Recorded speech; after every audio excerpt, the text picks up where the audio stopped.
focused on the coaster, but then I saw.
organization at the core that prepares, connects, and honors leaders.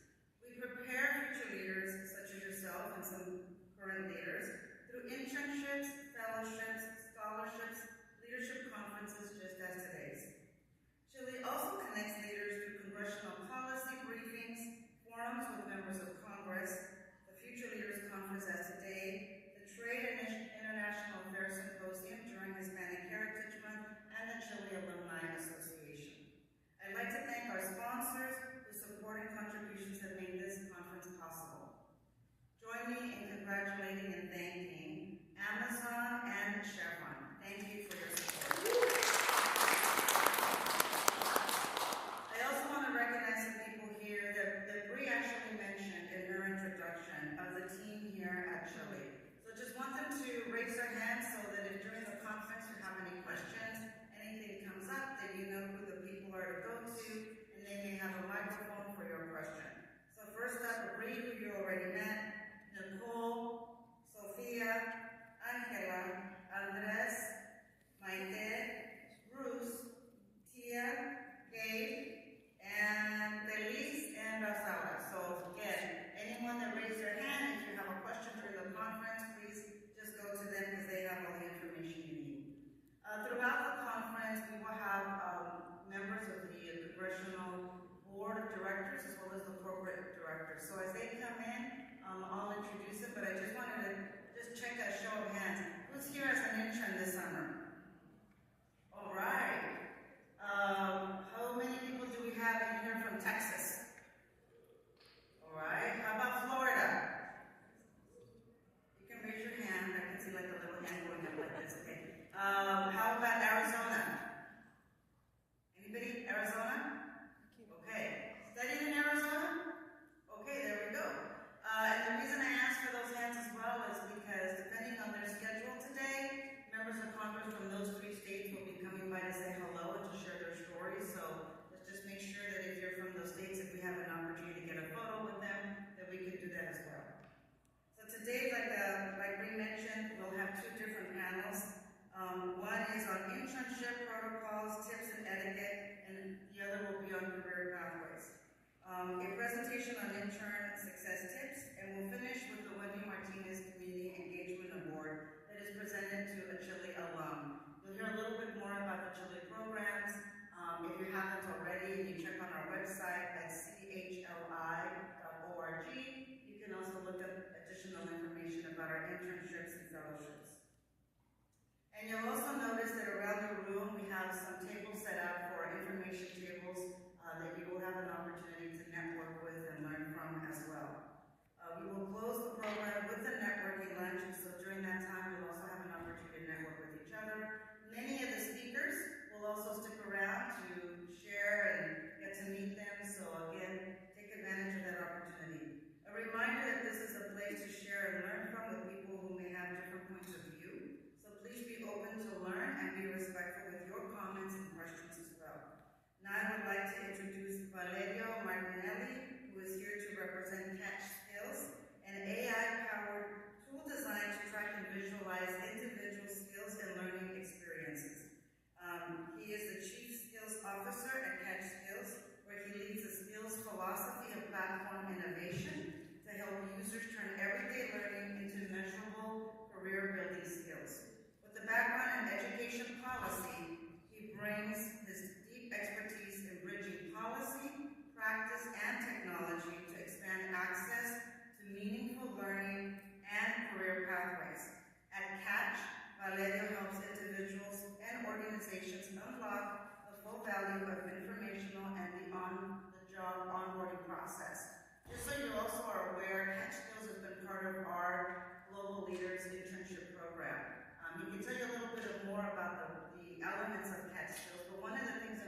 capture all your different skills, so hopefully you have a chance to do that. And you can tell your friends about it too. So now we're going to jump into our first panel. We'll transition here to that first panel on internship protocols, tips, and etiquette. I would like to introduce our moderator, Sophie James. She serves as the executive director, I just promoted her, the executive assistant to the CEO at Concordia. She is also the vice president of the Chile Alumni Association Board of Directors with a background in international relations and public affairs. She brings a passion for empowering young professionals and enhancing inclusive leadership. She previously worked on Capitol Hill and in various nonprofit roles focused on youth leadership and civic engagement. So she can tell you the rest of her Chile story herself. Please join me in welcoming to the podium, Sophie. Sophie? We want to make sure everybody can hear you, so sometimes you gotta move the microphone a little bit here. All right, good morning, everyone. Thank you, Marianne. Thank you to everyone attending this conference this morning. It's a pleasure to be here today as we discuss internship protocols, tips, and etiquette. And we're here to provide valuable insights and advice and practical tips that can help interns, which we have plenty of today, navigate their internship experience and prepare for future careers. Now, let's welcome our panelists. So first up, we have Leonardo Mendoza Peru, if you may please wave. He's a dedicated congressional staffer and proud CHASA president. Born and raised in Lima, Peru, and Houston, Texas, Leonardo began his journey on the Hill as a congressional intern before rising through the ranks to his current role as a senior legislative assistant in the U.S. House of Representatives for Congressman Richie Torres. He holds a Bachelor of Science in Economics from the University of Houston, where he graduated summa cum laude. Oh, nice. And recently completed his Master of Public Policy at Georgetown University. Oh, aspired. His professional path reflects a strong commitment to the mentorship, public service, and policy rooted in lived experience. Welcome, Leonardo. Debbie Marshall is our next analyst.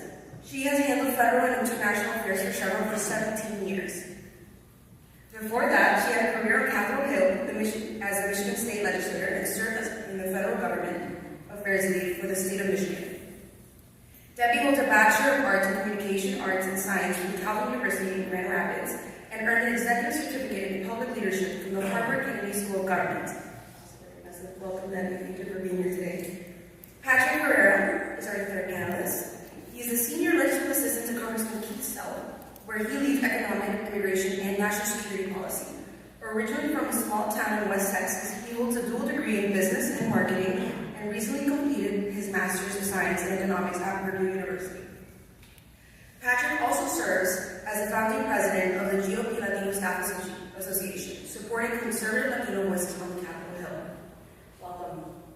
And our final panelist, we have Leo Vasquez, who was born in Tegucigalpa, Honduras, and holds a Master of Science in Sports Administration Management from Georgetown University and a Bachelor of Science in International Business from Montreal College. After graduating, he completed the Chile Global Leaders Program in 2012 and later joined Chile as a programs coordinator, where he devoted 5 years to finding and empowering the next generation of diverse leaders in Washington, D.C. Currently, he is a senior inclusive sourcing specialist for Indeed.com. Welcome. Now, as we go into our session and we start this discussion, I'm going to ask each panelist a specific question based on their experience. Other panelists are, of course, encouraged to add on to the conversation and add their insights, even if the question isn't directed to you, of course. Now, as we begin, our first question is going to go for Debbie. Debbie, if you could just start us off as we talk about the internship lifestyle and what that looks like. What are some things an intern can do in their first week to stand out in their office? Well, thanks for having me, and thank you to all of you for coming. I think it shows a lot about you. You're willing to learn and meet people and do this kind of thing. It's a little intimidating to be in Washington at first, and I think everybody understands that when the interns come in. But it's an exciting time to see this many young people on the Hill doing new things. You know, you need to think about this as your first real professional experience.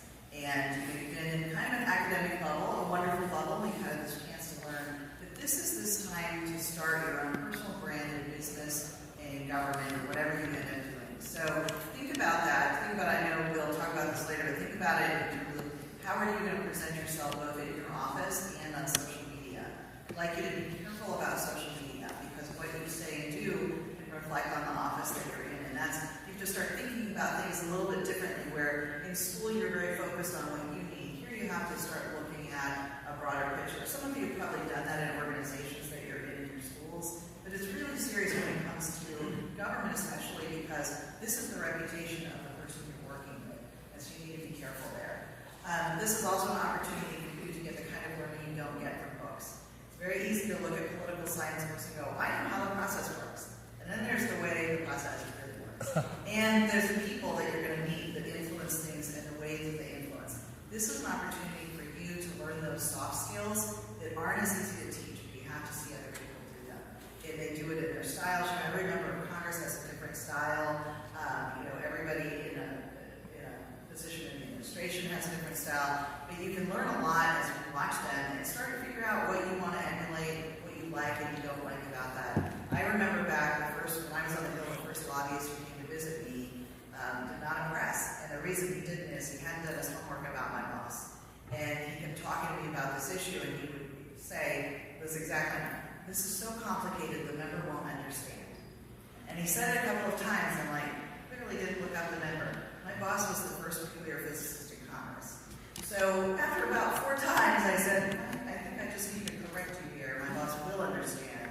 I might need a little remedial education because I'm not a nuclear physicist. But make sure you know your audience and get to know the people around you and what motivates you. And I think the other thing that I would just want to advise is you have a chance to kind of change your corner of the world. There's a lot of grumpy discourse out there. There's a lot of neat things being said back and forth. This is your chance to change your corner of the world and make it the way you want it. You need to be the change you want to see. So if you want to see kinder people, be a kinder person. If you want to see people who are really astute and have really looked at the details of something, you need to be that person too.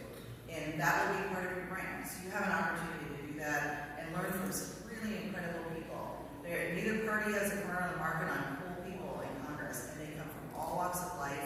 This is your chance to meet some of the best of the best, and people who may have never thought they were going to come and work here at any point, but something drove them to decide to come here. And the last thing I would say is, please try to assume positive intent even when you disagree with someone. It's very easy to get offended because somebody doesn't have your view, but figure out what motivates them. Figure out, do they mean well? They probably do. And you might not agree with the position that they've come up with, but they probably came here because they wanted to make a difference, and they thought they could do something to help because they had some kind of expertise. If you start with that kind of view of a person, you can build a relationship, you can learn a lot, and probably help the bottom line of your organization in their office. Very well said. I'm going to transition now to Leonardo. Now that we talked about branding and communication externally, let's talk about a little bit more into the office. How should interns approach tasks that may seem more tedious, like answering phones, or sorting through mail, while social and professionalism? Make sure it doesn't. Thank you. So, I would say, when I got here on the Hill, almost 4 years ago as an intern, something I really always told myself was there's no such thing as a small task. I think I learned very quickly that answering the phone is one of the most important tasks for the office, I would say. When you talk about, especially districts that have higher populations of Latino communities, I spoke Spanish in the office, so it was extremely helpful to communicate and translate everything. And I would just say pay attention to detail, be very cautious when you're doing everything, and make sure that you're humble and you work really hard. And I think if you do that early on, people will notice. Great. And now that we talked a little bit about your personal brand, the environment that you're working in, let's talk about Washington, D.C. in general. Patrick, what are some unspoken rules of working in Washington that you wish someone had told you during your internship? And they just forget. You're human. So right as soon as you schedule coffee, I'll look at the calendar and second one is just read the room. Sometimes, you start feeling comfortable and get really chatty and you overstep your bench. Just read the room, understand language and the dynamic of the office, and then hold yourself to being in that dynamic also. Great. Thanks. And now that we talked a little bit navigating it. Let's kind of look into the future of the career for Leo. Leo, your career path spans a wide range of industries. How did you approach professional development and decision making during those transitions? And what helped you stay adaptable and continue growing through such diverse roles? Well, first, let me say thank you all for being here. Second, let me apologize for a little bit. I got it last night from Charlotte, so I'm still shaking that off for all the way here. But that's a really good question. I think my career path has not been exactly linear. I started out as an intern for Chile, then I was able to get a full-time opportunity with Chile. And then I moved down to Charlotte and I began coaching soccer. Started as an assistant coach, and I was able to turn into head coach. And through that, I also was able to consult for the youth academy that I was coaching. The way that I sort of managed that transition was by putting into practice something that I learned while I was an intern which is to develop my own personal mission statement. What that means is develop something that kind of grounds you in who you are, what you do, and how you approach it. So, for example, for me, my personal mission statement is I help people learn, grow, and perform. That was pretty, at first I kind of thought about it because I thought it was catchy. I like the idea of just kind of that elevator pitch that everybody talks about. But I wasn't really sure what it meant until I started to kind of ask myself questions about my career. So, what am I good at? Why do I think I'm good at that? Right? Is it because I enjoy doing it? Is it because somebody has told me that I'm actually good at that? Is it because I have results that back up the fact that I think I'm good at that? Whatever it is that I'm trying to do. I learned through that I enjoy helping people learn. I enjoy, as a coach, I help players learn, I help them grow, and I help them develop and perform on the field. But then I was able to approach new tasks and new opportunities with that same mentality. So when I was taking a stretch assignment or something that maybe I didn't quite have 100% of the skills that assignment needed, I was like, okay, well, how can I apply my mission statement to this specific task? How can I help myself learn? How can I help myself grow? How can I help myself perform? So that I can apply it and execute it in a way that allows me to deliver for my organization, whoever it is that I'm working with, or whoever it is that I'm partnering with. So I would really encourage you to think about that. I would say right now it's not so much that you need to have one. You don't need to come up with a catchy phrase. I just did because I did. But it's really the exercise of going through, asking yourself that question: what is it that I'm good at? What is it that people tell me I'm good at? What do I enjoy doing? Why do I enjoy doing it? And then what does that mean for me? Is this something that I want to continue to be good at? Is it something that I want to continue to learn from? And then you can develop that and kind of bring that into your career. So, like I said, it really helped me when I went from coaching. I was a soccer coach, which if I didn't think I could have stretched myself, I would have never asked to help the organization by consulting for them, helping recruit for new players and new businesses. That recruiting experience, kind of informal experience, helped me achieve some results that I was able to then get an opportunity to be a recruiter for financial services organizations, and so on and so on. I'm worried with the details, but that's the point of that. So I would say that's a really main thing that I did. I really developed that mission statement. I still do it today. On a day like today, where, like I said, I'm not 100% really late, long drive, I'm tired, but I ground myself in what is my mission statement. I'll learn some things about me, about internships, and hopefully help me grow a little bit. Some knowledge and some opportunities as well, and then through either relationships or partnerships with me in the future, I can help you develop some opportunities for you to perform in whatever career you choose. So that's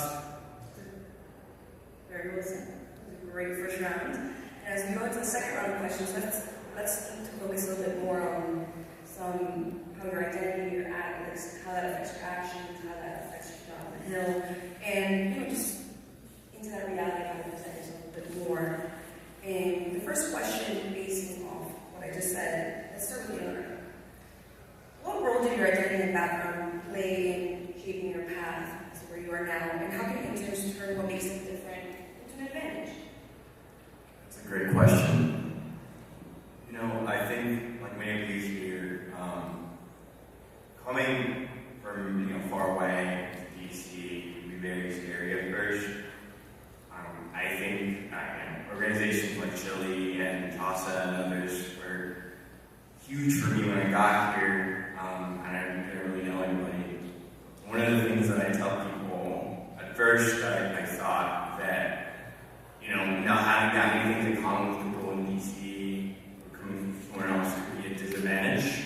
But then I realized it was actually my superpower. That's what I told people. Like, as Latinos, I think we have so much to contribute to Washington. Like, we're the fastest growing population. In Texas, we are now majority of the community. And so I think my identity and background played a huge role in my career. And I would definitely encourage all of you guys to know that you can contribute so much to the staff, to members, and bring your diversity of background, but also your diversity of thought.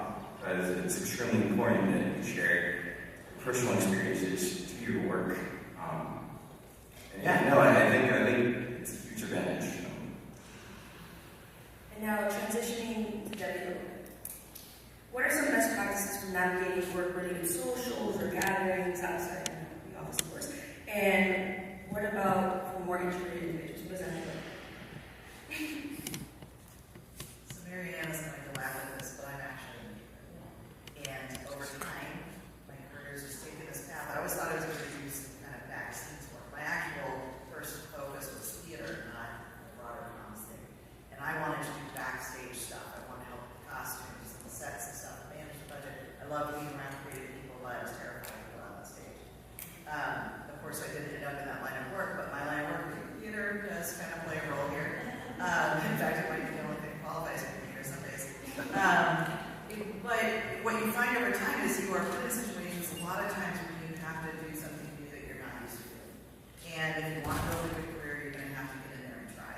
And so for me, it was kind of a fake it till you make it kind of thing as an introvert. Go, okay, I'm going to just pretend I'm actually that old in that journey. But you also need to think about the other people. There are other people who feel exactly the same as you do. And they need a little encouragement. So if you see somebody standing by themselves and you're standing by yourself, and you can fix that, go talk to them. So I just encourage you to try to do that where you kind of just give yourself a pep talk and say, I can do it. One thing I would say is be very mindful of people's time. A lot of people want to help new people, interns, spend time with them. I try to have coffee with as many of the interns that come through as I can if they ask. But some days it just doesn't work that way, or sometimes it's limited time. So just being really mindful of the time that you have with people and appreciative of it, because every minute somebody gives you that they pay attention to what you're doing instead of what they're doing as a gift. And whether it's a congressional office that you're meeting with, or whether it's just another staffer you're talking with, try to think of it that way. Who's got a question? I do that sometimes.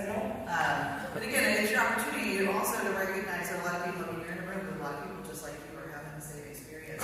This is your chance to connect with them. You're going to meet some really cool interns who may or may not ever stay in government. But no matter what you do after this internship, you're going to feel on it.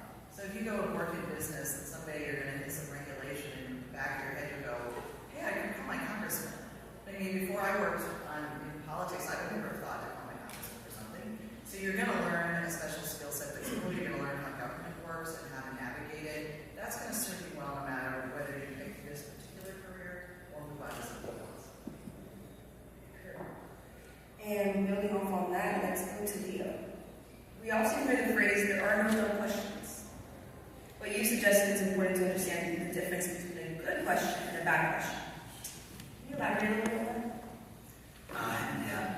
So everyone's here with her, there are no dumb questions. I really think that we need to examine that a little bit, just understand this is a good question and bad question. Let me give you an example. If I were to walk in here with the cast on my hand or my arm, how many of you would say, what happened? Like, you put your hand or not? Well, you would ask that question. Well, how many of you would ask, how did you hurt your arm? Right? So the difference there is, if I walk in there with something that I can make some deductions from, right? Something obviously that I hurt my arm, you see the cast on my arm, you know something happened. You don't have to ask them what happened. I just hurt my arm. It's like when you get a haircut, they ask me, did you get a haircut? Yes, I did. Hair's gone. So the difference between is what kind of questions can you ask that are kind of building on whatever information is already available should be able to deduce by looking at the information in front of you. When you do that, it helps you, like I mentioned before, staff is very busy. They might hand you an assignment, they might be like, hey, you gotta figure this out. And if you're completely honest with you, if you come back to them with the question that you should be able to kind of know the answer to, or be able to kind of find out yourself, they're going to remember that and not necessarily in a good way. But again, if you are able to tell the difference between asking, hey, how did you hurt your arm, versus what happened, or did you get a haircut, when somebody gets a haircut, that's really going to make a difference in how staffers look at you. They're going to be able to look at you and say, okay, is somebody that I can hand something off to? And if they have questions, I know that those are questions that I probably would have myself. And, that's totally, it's great. Now, let me just kind of clarify. I'm not discouraging you from asking questions. I think that the way to learn the difference between good and bad questions is to make mistakes. Hopefully you get an opportunity to be in an office with someone that kind of coaches you through that, kind of helps you understand, hey, these are the things that you should have been able to understand, or to figure out when they hand you this assignment. Or if you don't have someone like that, you can go up to them after they hand you something and say, hey, I completed this assignment. Is there something that I could have figured out better? Was there an expectation that you had from me when you handed this to me? That did you expect, or was there an expectation that I should already be familiar with certain things when you handed this assignment after you delivered the completed test? If you do that, again, that's going to really set you apart. It's going to make a difference. I can tell you that's the sort of approach that I take into asking questions. I really enjoy trying to figure things out by myself. Sometimes I get myself in trouble for that, but I think that you can definitely approach it that way.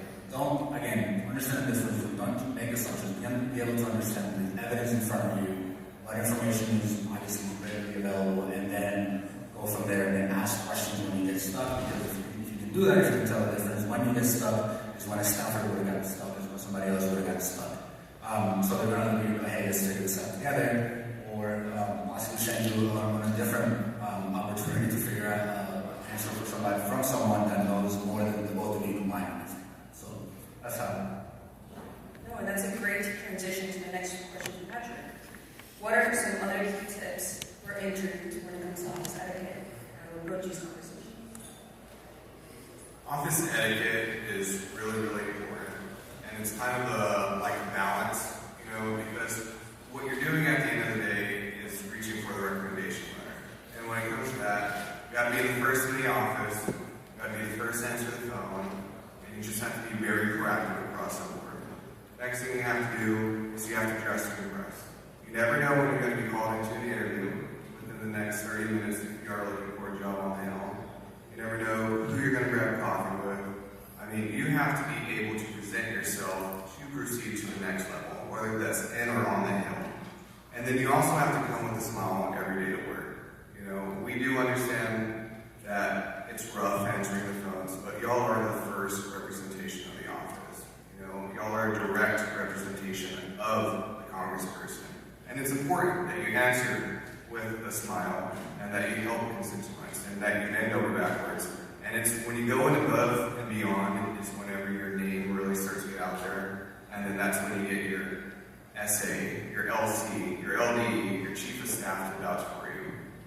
And that's a really good way. It's just being proactive all across the board, coming to work with a smile, and dressing to impress. Absolutely. And that's a great transition to our next round of questions, moving growth after an internship, what that looks like, right? So, or even growing within your internship. So, let's base it off next to Leonardo, right? How can interns respectfully assert themselves or share ideas in very pressure situations in a hierarchical environment like congressional offices? Yeah. So, like I said earlier, I don't think you can really know how the hell it works until you step foot here. And I think there's things that you learn on day one. I would love to tell you that every congressional office works the same way under the formula, but the reality is that every office is so unique, especially freshman offices. I think, I compare them to little startups. So you always need to be very, very flexible when it comes to learning how the office structure and hierarchy works. And I would just say, ask a lot of questions.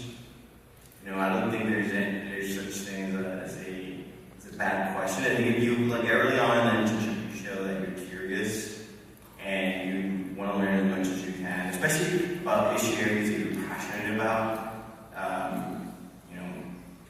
Eventually, once they see you have passion for something, you can bring up ideas. And honestly, like, as a legislative staffer, when an intern comes up with a good idea, it's just great. And even if you can do research for them, there's no such thing as having too much research. You can always draft memos and show that to the staff. But I think showing curiosity and passion from day one is essential for that. No, absolutely. I remember when I was an intern, I just asked a bunch of questions about things you don't know. It's okay to ask. Just like I was mentioning, be sure what you're asking and how you're asking. In a lot of growth, you're bound to make mistakes. So then, what are common mistakes you see interns or young staff make, and how can they avoid them? A lot of it is assuming that you actually know how the process works when you don't. Because again, you read it in a book, and yes, technically that's how it works. I'll give you a Brexit, for example. So you'll hear them say, oh, it's time for the third reading of the bill. And then they dismiss it and they go on to something else. Well, they actually used to literally read the bill because our founding fathers couldn't all read because we're a very young country. A lot of farmers read it. They really literally read the bill. So back then, bills were maybe a paragraph long or a page long because we also didn't have this huge U.S. code. If you had to read a bill today, it's impossible. So you just have to think about there are things that maybe the book says you can do it, and then there's the actual cell way that it works. This is the big thing that you're going to learn. And hopefully, if you're in a legislative office, the legislative director can help teach you some of that. They'll teach you, like, when the bells go off, what does that mean? What does it mean when we tell the boss he has to go do X thing in committee? And they'll explain some of the things they're doing. Be a sponge for that, because all that stuff is stuff that you're not going to learn anyplace else other than being in an office. And it's really exciting. I think the other thing is making sure that people are just aware that you know that you don't know everything, but that you are willing to learn and be open to that. And I know that you are all extraordinary people and you have some great ideas and opinions of your own, and I encourage that. But you also have to recognize that no one agrees with everything except for you, and certainly the member of Congress you are working with has been around a lot longer than you and has much stronger opinions for different reasons. So their opinion always comes first, and you can inquire about it, you can learn about it, but you're not necessarily going to influence your member's opinion. He's probably going to influence yours, or she's going to influence yours, and you're going to learn how to think from them about their district and those types of things. The other thing is learning about the district. Here in DC, you're very focused on legislation, and forget about the reason people come here. And a lot of them come here because there's a problem in their district, or their district isn't well represented by something that they need. And I think that's especially true of, like, a more heavily Latino community, more heavily Black community, has a different need than a white suburban community. And so if you think about what each district is like and what they have, somebody who has a big airport, air traffic control systems are really important. Now they're important to everybody because lots of people fly, right? But Jasmine Crockett has Dallas-Fort Worth Airport in her district. So the way she is going to think about that issue is different than somebody from Iowa who does not have an airport in their state. So if you start thinking about things strategically that way, it'll help you as you finally become something in a career and something's like, you need to come up with a strategy for X. It'll teach you how to start looking at those issues and figuring out what should I think about before I form my opinion on it. Now, some of it philosophically, you're going to have an opinion, or if you're a religious person, you're going to have an opinion about some philosophical things. But as a practical measure, there's a lot of stuff that goes into it. And there's not two sides to an issue, there can be 8 sides to an issue, depending on what's going on, who's there, what business is there, what the community is like, etc.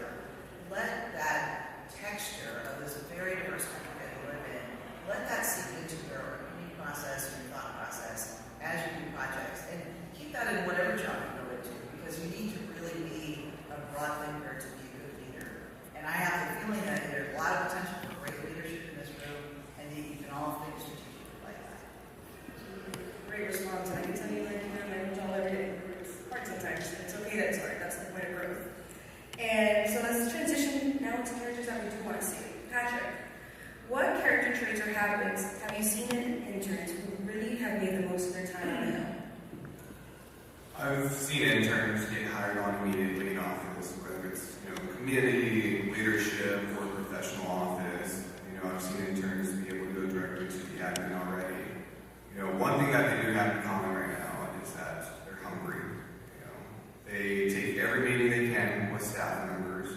They're the first to pick up the phone. They go to every networking event afterward. They go to every briefing possible. They take the best notes. They read in their free time. And, that's the kind of an attitude you gotta have if you want to succeed.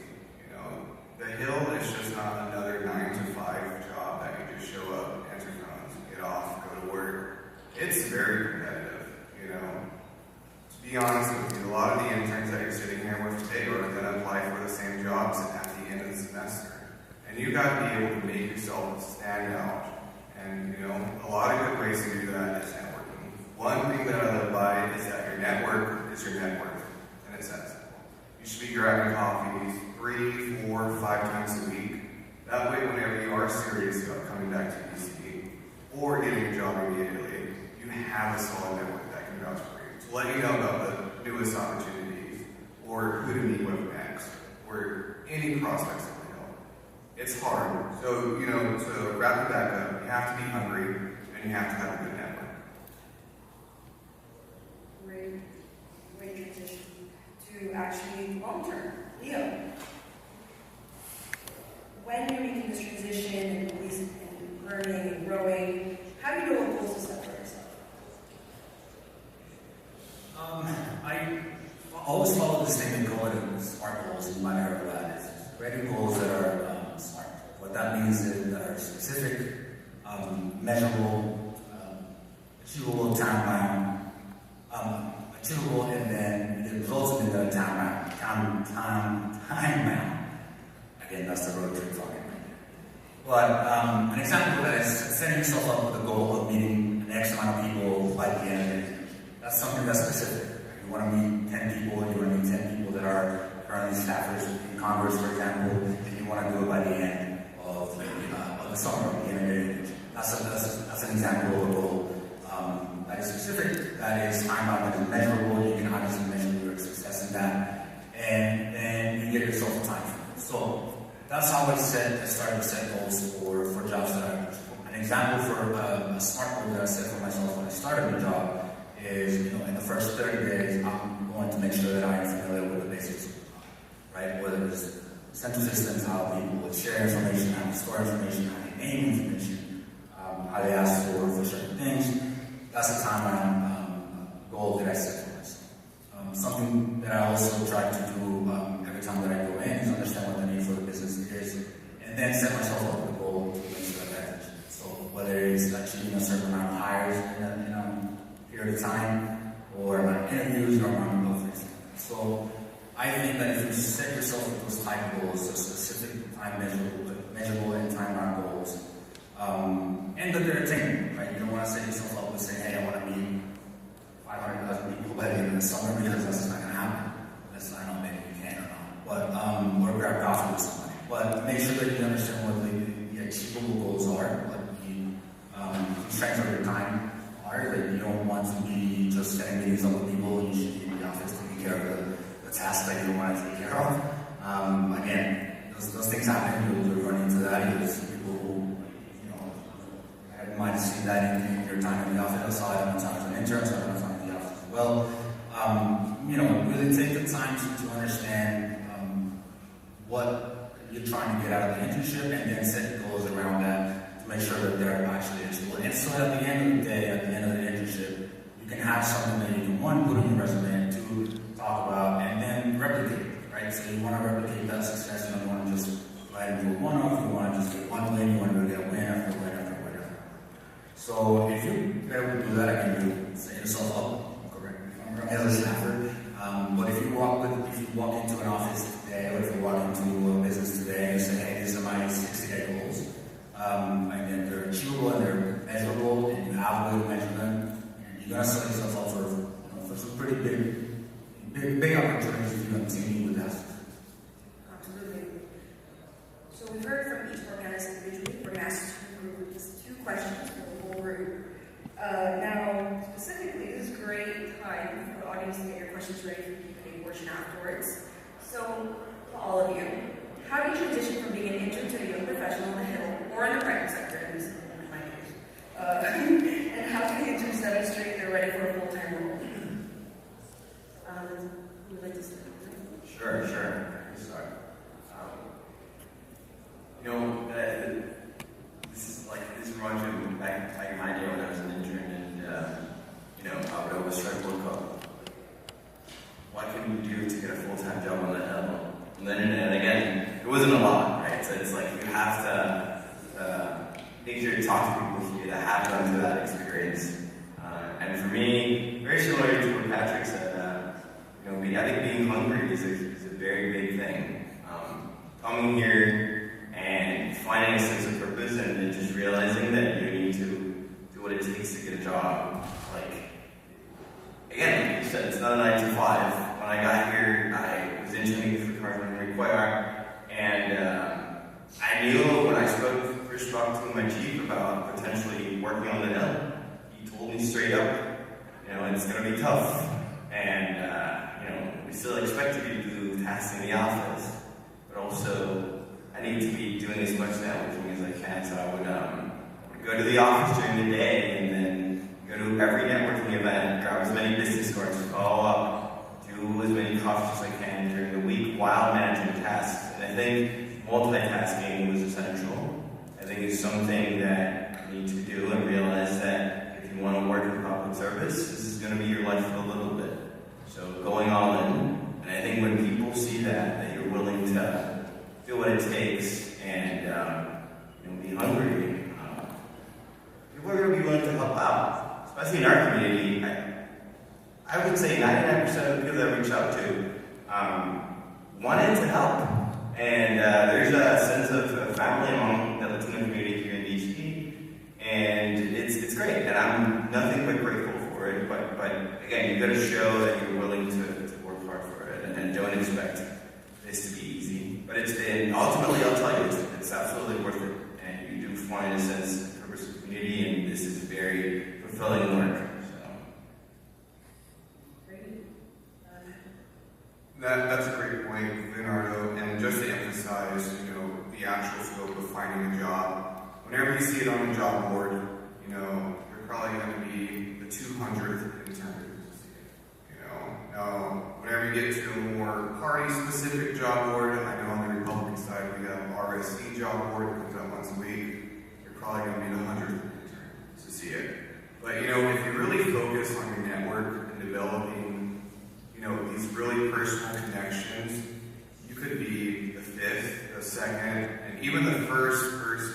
You know, I've seen situations where interns just kept grabbing coffees, and then the office proactively reached out to them and asked them to apply. And again, I know I sound like a broken record up here talking about networking, but your network is your net worth. And if you have a strong network, you could be one of the first to apply.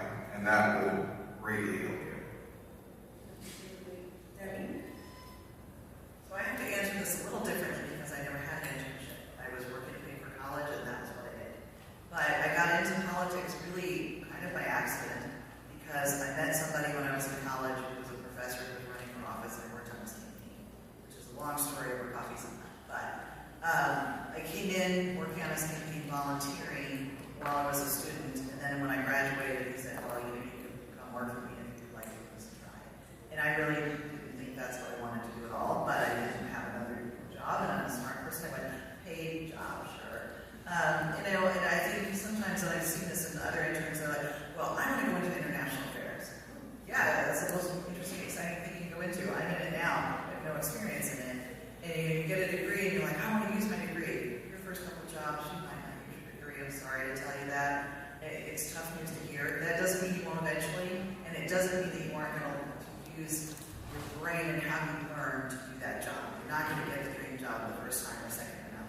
But be open, because the next thing could be the thing, and you're going to fall in love with it, and it's going to be something maybe you didn't study for, but maybe you end up really liking. I am absolutely passionate about my job. It is nothing that even when I left the Hill to come work at Chevron 17 years ago, I was not working on any of the things I do now. And now I have this really cool portfolio, and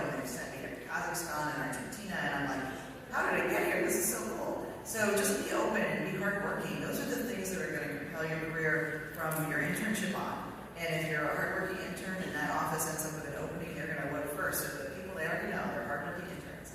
If they don't have an opening, they hear of one, maybe they're going to say, hey, this guy and this gal, they're really good. They did a great internship, we just don't have room for them. So showing your work ethic, showing that you're willing to do anything, that's what starts building your career. And then just being open, because the thing you end up in may not be the thing you thought you do. That's totally okay. It's also, I'm going to say something a lot of people don't want to say, it's okay not to have a plan. I know it seems like you have to have a plan, you have to have a network, you have to check the box. That's great, and it's a great way to start. But don't feel like you have to be so stuck to your plan that if you don't have X job by the time you're 30, you're going to die. You aren't.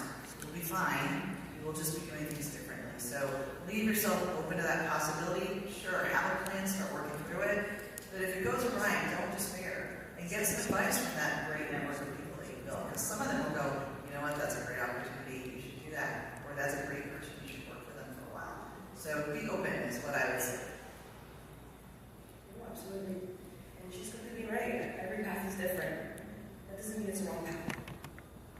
Now, to answer our last Leo, take it away. Yeah, I want to pick up on something you said. How do you show that you're ready for a full-time opportunity? You mentioned a lot of the meetings and coffees that you go to. The way that you show you're prepared for the job is how you show up to that meeting and those coffees. Are you showing up on time? Are you showing up prepared? Are you showing up with a specific, with an agenda, essentially? Are you going to be there just to say that you met with someone, or are you going to be there with, again, a specific opportunity that you want to look into, or a specific question that you have? You need to show up prepared, and that's how you show during your internship whether or not you're ready to make that. Because if you show up and you just kind of, hey, you know what's going on, if you show up late, if you show up in, dressed in a way that's not appropriate to the setting, I'm not saying go in a business suit or, go dress completely for business, just again appropriate for the setting and for the person that you're meeting. Those are the things they add up, and they definitely communicate to the people who are looking to me to make hiring decisions whether or not you're ready to make that leap. And they remember that. They truly do remember that. I think that you might get lucky and have someone actually reach out to you and go through those things. But for the most part, it's something that happens and you might not even be aware of it. You really have to take accountability and responsibility and ownership for showing up for those meetings extremely prepared and ready for a conversation that is going to be beneficial for the both of them, right? So they're giving their time to meet with you, and you're also showing interest in their career, their life. So again, it's a mutually beneficial relationship. Obviously, you're there for a reason. They accepted the meeting because they have a liking to you, or they see something that they might want to have more information about. But I can pretty much guarantee you that if you show up late, that's going to be remembered. If you show up unprepared, that's definitely going to be remembered. And if you just whatever, they definitely. So just make sure when you grab that coffee, before you even write the email, before you even reach out, understand what it is that you're trying to get from this conversation so that both of you can definitely maximize it. Oh, absolutely. And let's go into individual examples. Because I know when I was an intern, my first thought was, how am I going to leave a lasting impression aside from everything that I've said? So I guess the question is, are there any small actions interns can take that leave a lasting positive impression after the internship ends? What does that look like to maintain a relationship?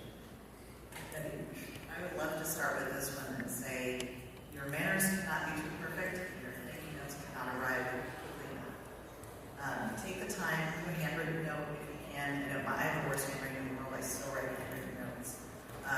It's important that you show that you respect people and that you appreciated their time and the work that they've done with you, and that keeps you discounted.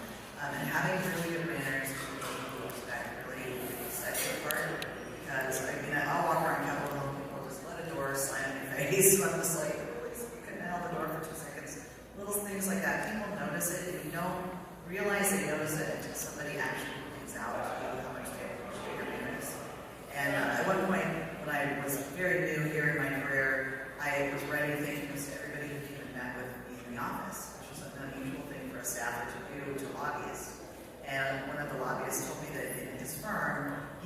to their staff, and he's like, you won't believe it, I got a thank you note from a staffer, and they're like, and a couple people go, oh, from Debbie, because, yeah, she does that, and isn't it amazing? And I ended up having a great relationship with that firm, and ended up partnering with them on a couple issues later, because they were like, oh, we really like working with her, because she's kind and nice, and says, thank you. It seems little, it's not. So again, it's part of your personal brand and how you are as a person. People notice stuff like that. People notice when you're kind. They notice when you pay attention to what they say. I think sometimes, some of our stuff gets really boring here. Pay attention in the hearing. People notice if you're falling asleep in the hearing or if you're actually taking notes and you're paying attention. Do that with your bosses. They're going to notice those little things, and they'll become second nature once you get used to doing them. You'll start doing them and not even realize how great that looks for you. But it does make a difference in essential work.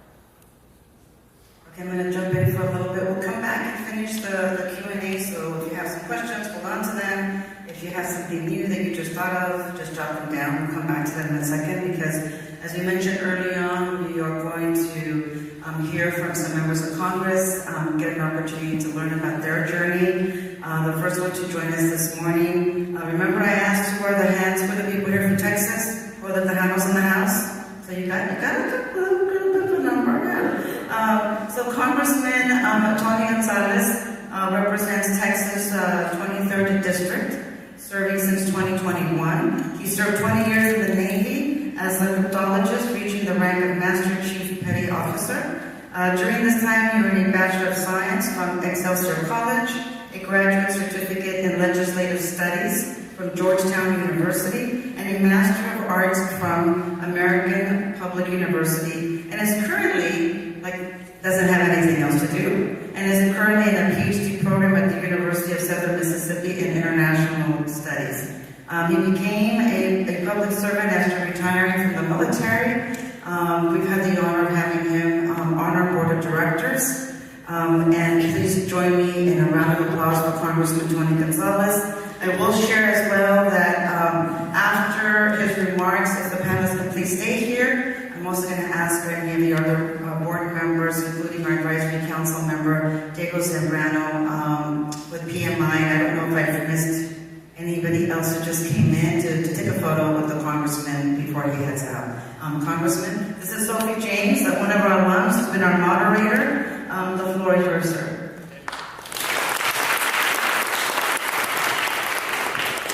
Good morning, thank you. What a beautiful job that Gina always does. It doesn't surprise me that you all got the Nancy Pelosi there. I'm like, oh, okay, this is legit this morning. So what an exciting time to be on the Hill. And you can say a lot of things about our politics. You can't say they're boring. So your journey will be fast and furious, I'm sure of it. So I remember when I came up here, I was a defense fellow, I was still in the military at the time, and I had the opportunity to work for Marco Rubio and have his defense portfolio. And that was a lot of fun. It was also a lot of work. I always still Cesar and our team, our interns and our fellows. It's a thankless job. They're just constantly in the thick of it, but it's an exciting job. And so what I suggest to you is soak it all in and meet as many people as you possibly can and just work as hard as you possibly can. You never know who's watching. You never know who's paying attention. Someone's always watching. Someone's always paying attention. And regardless of what task you're given, do it to the best of your ability. Do that over and over again, and you will go far in this town. Another piece of advice that I thought was very helpful during my time on the Hill was don't care. If you don't care who gets the credit, you also go far. This is a town that everybody wants to get the credit for everything. And so if you're a person that just wants to do the work and focus on doing the work and let someone else take the credit, it's perfect, right? It's perfect. So get in there, hit the ground running, regardless of what office you get to or what part of DC that you're involved in. Because I think y'all do industry stuff too, maybe, or you'll be exposed to all kinds of different things. Regardless of wherever you land and wherever you go, take advantage of the opportunity to go by very fast. And it also, it could open doors to other things. And you just never know where your journey is going to be. I remember, I was driving for Marco, and now years later, I remember he's a Secretary of State and we become very good friends. So, once again, y'all are part of a great organization. Sheila does it right. Y'all have a great opportunity. I'm super excited for y'all. And buckle up, because it's going to be fast and furious for however long your internship's going to be, and it's not going to slow down. So, thank y'all for having me. If you need anything, make sure you talk to Cesar. All right, thank you.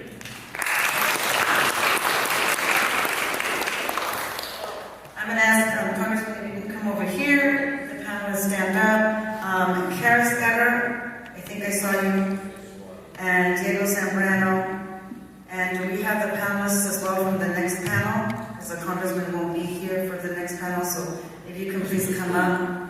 And where is the sir? And if you haven't met the Congressman, you can just say hello to him as you come up. Nora Tysons, come on up. Emily Benavides, I think you're all there. Do we have a good photo shot there? And so for everybody else in the room, this is your chance to refresh the water, the coffee, get something else. Same if you're watching this live stream, this is your break time to freshen up with the rest of us here. Okay? And then Congressman, stay there for a second, everybody else. Now, who were my Tejanos that raised their hands? Come up and have an opportunity to take a photo with the Congressman if you're from the state of Texas. Oh, from the great state of Texas. I've been corrected. Okay. Come on up. Anybody else from Texas or photo with the Congressman? Come on up. Don't be shy. Remember, we're learning not to be shy here, so on both sides, make sure you take a picture with the Congressman if you're from the state of Texas. I don't know, I think we see more people getting up than I saw hands get up, but that's okay. That's okay. Anybody else from Texas here? Come on up. One more, come on, this is your chance. Okay, there you go. Get in. Go ahead, get in. Make sure you get all the panels in. All right. Can you see everybody? Can you see this young man here? Okay. All right. Get out of the way. Okay, stand tall and proud. There we go. Good smiles. All right. Thank you, Congressman, for joining us this morning. Give him a round of applause. Thank you, sir. Appreciate it. All right. Back to the program. Let me get Sophie back here, our panelists here, for some other questions, and then I'll be back on for a couple of other tips. This is part of being here in Washington, D.C. Whenever a member of Congress comes in, we pause respectfully and give them the opportunity to share their perspectives. So I think, let's see here, is everybody back in their seats? Everybody back in their seats. We'll have more networking time. Promise. That's part of being present here today. Okay, Sophie, back to the Q&A. Okay. Thank you, Marianne. Thank you, Representative Gonzalez. Let's actually finish with one little question. And then we'll move on to it. So, just a fresh reminder as to what the question is. So, are there any small action the interns can take that leave a lasting positive impression after the internship ends? That he spoke to your amazing advice. Let's transition to Patrick. Yeah, I think one thing that interns do is a huge opportunity is to grab a coffee with the staff that you're working with. You know, it's one thing to have a conversation inside the workplace, but you know, it's another thing to have a coffee, take a walk to Starbucks, go to Dunkin', and you know, have an off-the-record chat one-on-one with the staff member. From personal experience, it's always been my day when one of my interns reached out and just had that, and that's always something to stand out. So that would be my advice. Grab a coffee with every single staff member in the office. Yeah, I think one of the things that really leaves a good long-term impression, I'll be honest, I think meaningful thank you notes.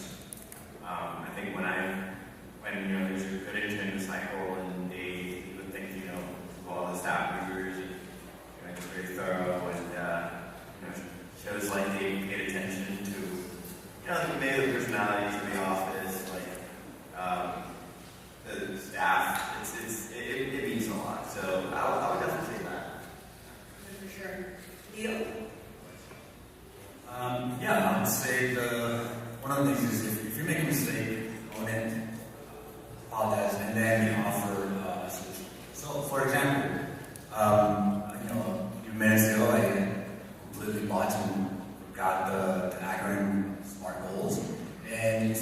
actually leads to a little tip on how I found out. Is when you go into an office, set yourself up with a list of acronyms and the lingo that they use in that office, so you can have it for reference. But SMART goals are specific, measurable, achievable, relevant, and timely. Again, that's a mistake, something that happens. DC is a fast town. People make mistakes. I can guarantee you don't make mistakes. You're doing the internship right, you should be making mistakes. But make sure you don't try to hide it, don't try to pass the buck, don't try to put the responsibility on anyone else. If you come up to the staff and say, hey, that's my responsibility, my fault, and here are the solutions, or here are the alternatives and the way that we try to fix this, that's definitely going to stay with you. It's going to stay with you. I know that I did that when I was an intern. I know that I watched the staff do it. When I was an intern, I definitely learned from the example of people who were mentoring me and giving me opportunities to learn from them. So I really encourage you. It's not something that we see a lot. I know, you turn the TV and see people say, "Hey, my fault." I really that point was driven home for me as a soccer coach. When you watch coach teenagers or like kids, and so the kids were very quick to say, "Hey, my fault. I'm sorry." And you learn how quick and how easy it is for you to just kind of make a mistake and take the responsibility for it, and then I'll find a solution. So I really encourage you. Great. Now, we're going to transition to the Q&A portion of this. Remember to refrain from taking up microphone time with an opinion or argument. Have a question ready. So to ask a question, please raise your hand, and we'll have Nicole, who's by the camera manager, just raise your hand, bring you the microphone. Any questions from the crowd? Okay. Please introduce yourself before you ask your question. Good morning. My name is Natalia Miguel. I go to Florida International University. I'm interning at Conservative Energy Network, and I just want to thank all of you for speaking. Everything you guys said is very insightful. Now, my question is, everyone tends to measure success differently. Some focus on productivity, others focus on growth on relationships. I'm curious to know how each of you personally define success as an intern or just as a person in general.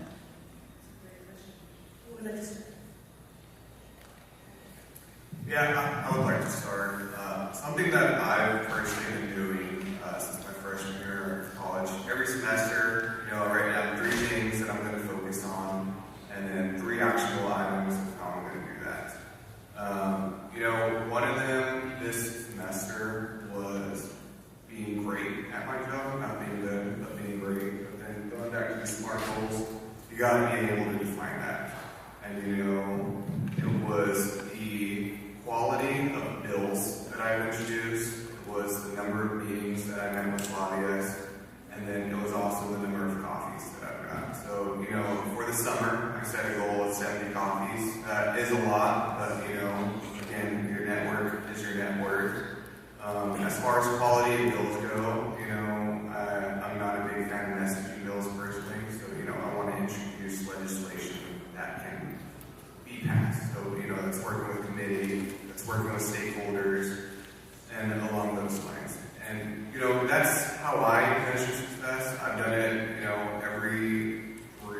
I do it 3 times a year or every semester. Now, I will be honest, most of my goals I don't hit. I do overspread myself, but, I learn from my failures, and I move on. Just because you didn't hit a goal this time around doesn't mean you can't try again. Who would like to go next? Sure, I can do that. Similar to Patrick, I think it's important to have a measurement. Every semester, every couple of months. I think one of the interesting things about politics too is that your productivity is also measured with your interactions with others. Like you said, your network is your net worth.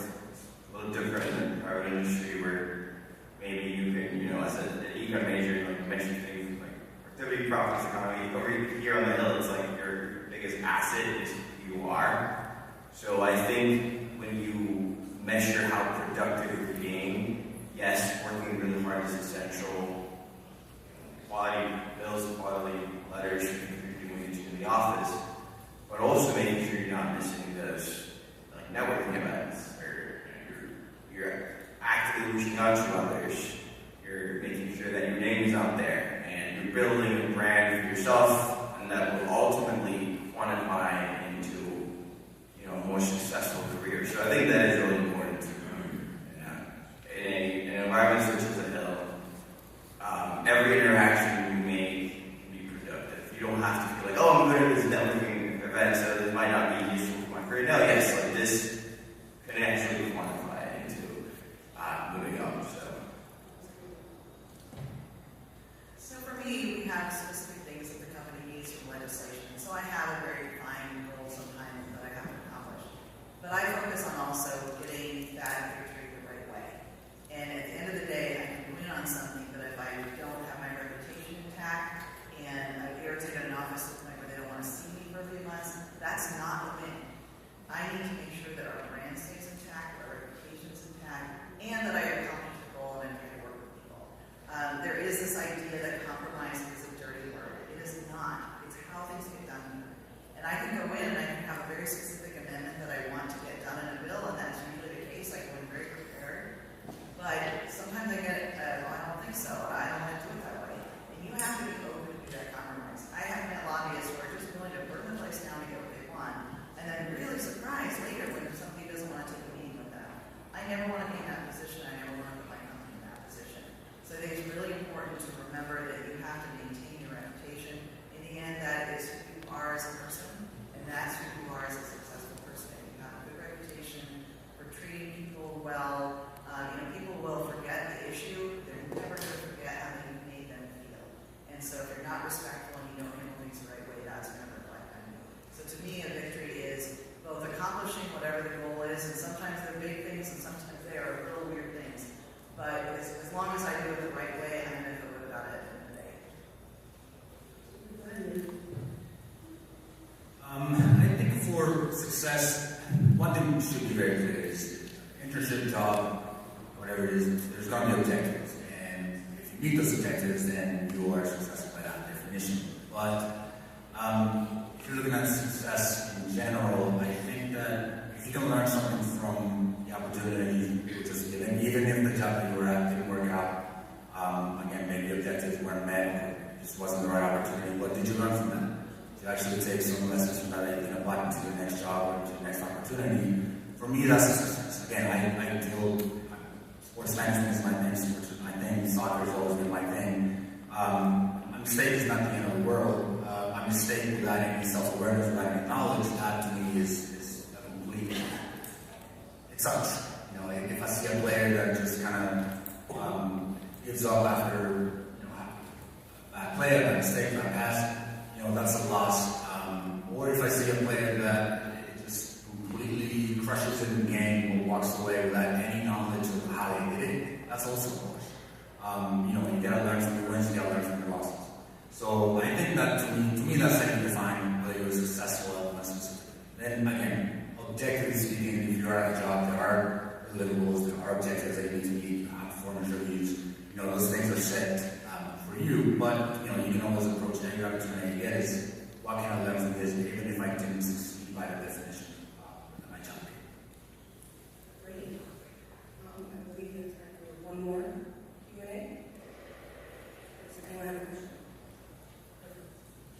Hello, my name is Connor Berman. I am a graduate researcher at UT Austin. I'm here with the Archer Center today, along with a lot of my fellow Texans.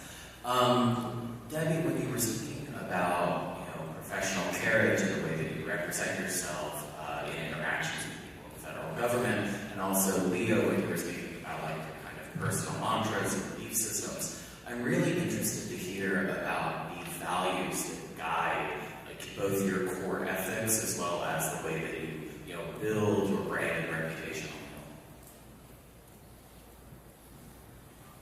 So there's a lot said about spin, and that is a part of what you do as a lobbyist. You figure out how to tell a story, but being truthful that's not negotiable. So if you take an issue and say, this is what the company needs, this is why you need it, and you can spin it in a certain way, but bad facts will come back to haunt you. When you don't tell the truth, people will find out, and it'll make you look bad. So if you start with that basis, that's a really important part of it. Again, treating people with respect is really important. Respecting that we're going to have different views. There was a particular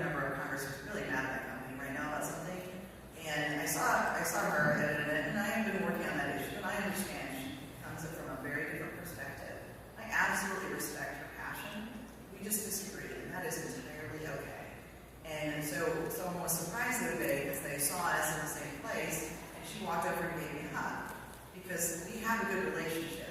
That didn't change because she's upset about something, and I acknowledge that we're just on a different page. And that's going to happen a lot in your career. You're going to face that. I absolutely am never going to be offended if she is mad at my company. I get it.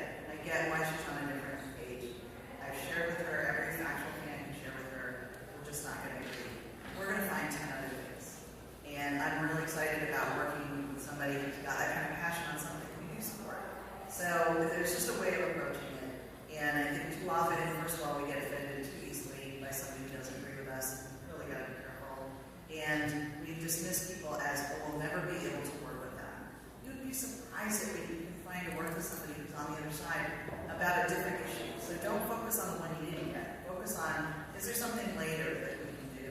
Is there something else that we can learn from each other, teach each other? And just generally, are they just a nice person anyway? It's totally fine if we're not going to agree on anything. And I can still sit down and have a beer with somebody and be like, that guy's cool.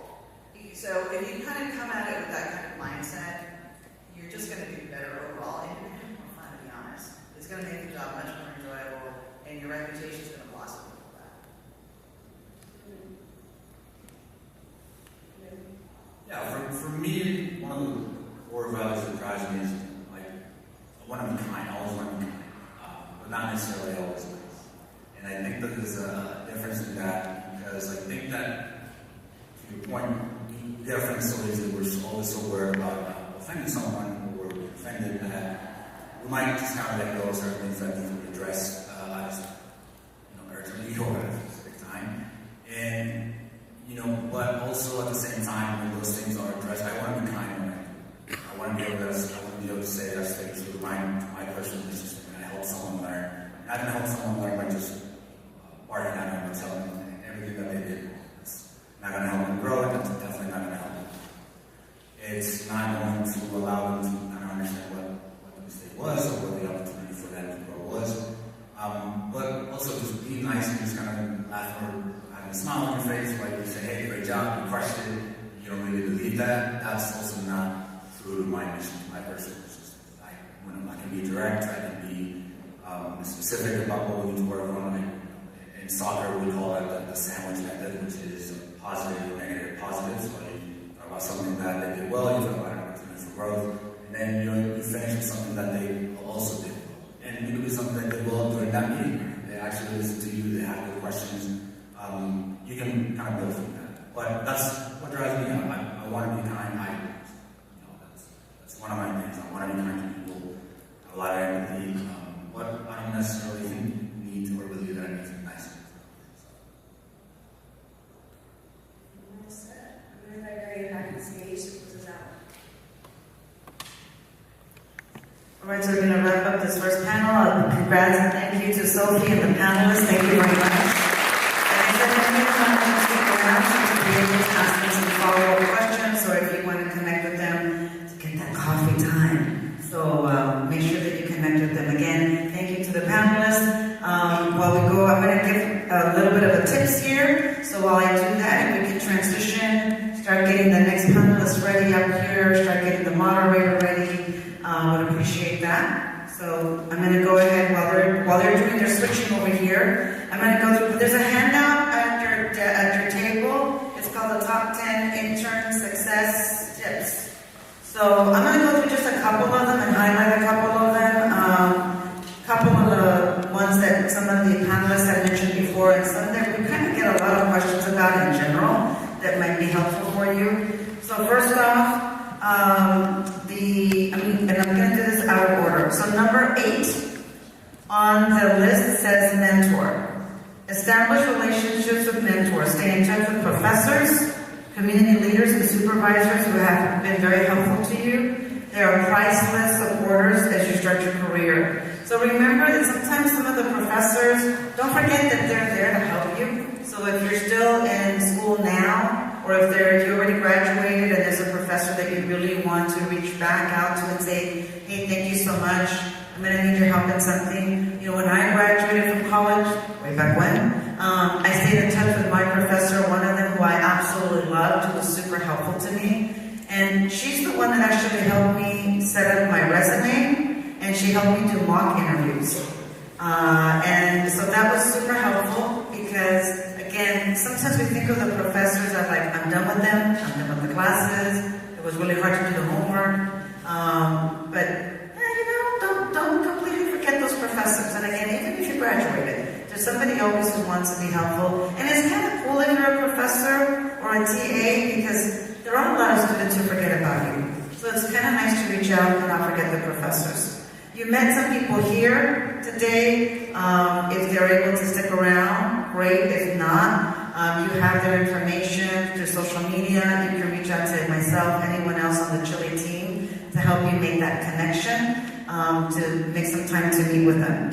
So the other piece on the mentor is think about where you come from, your values, your perspectives, your major, and go look for a mentor who doesn't have that. Look for somebody a little different.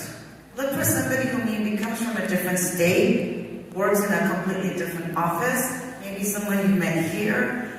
Maybe you want to take the time to meet somebody who's at a different table, who maybe has a different perspective, because you just never know. So the more that you do a combination of sharing your experience and gaining insights from somebody else's experience makes you a more well-rounded person so that you can down the road be helpful in either situation.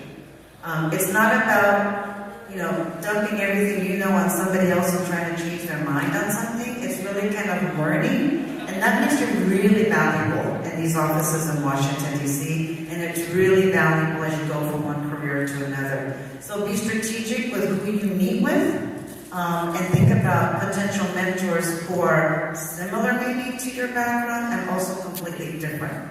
So, not that it's exactly the same, but I'm of Mexican heritage from California.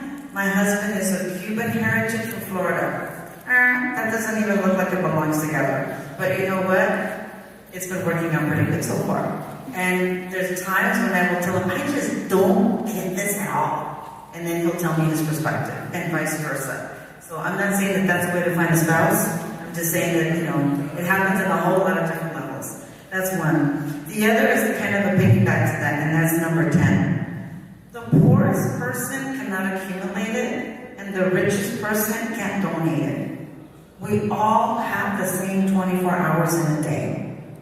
So be intentional with your 24 hours, especially while you're in Washington, as an intern, as a fellow. Be really mindful of your 24 hours.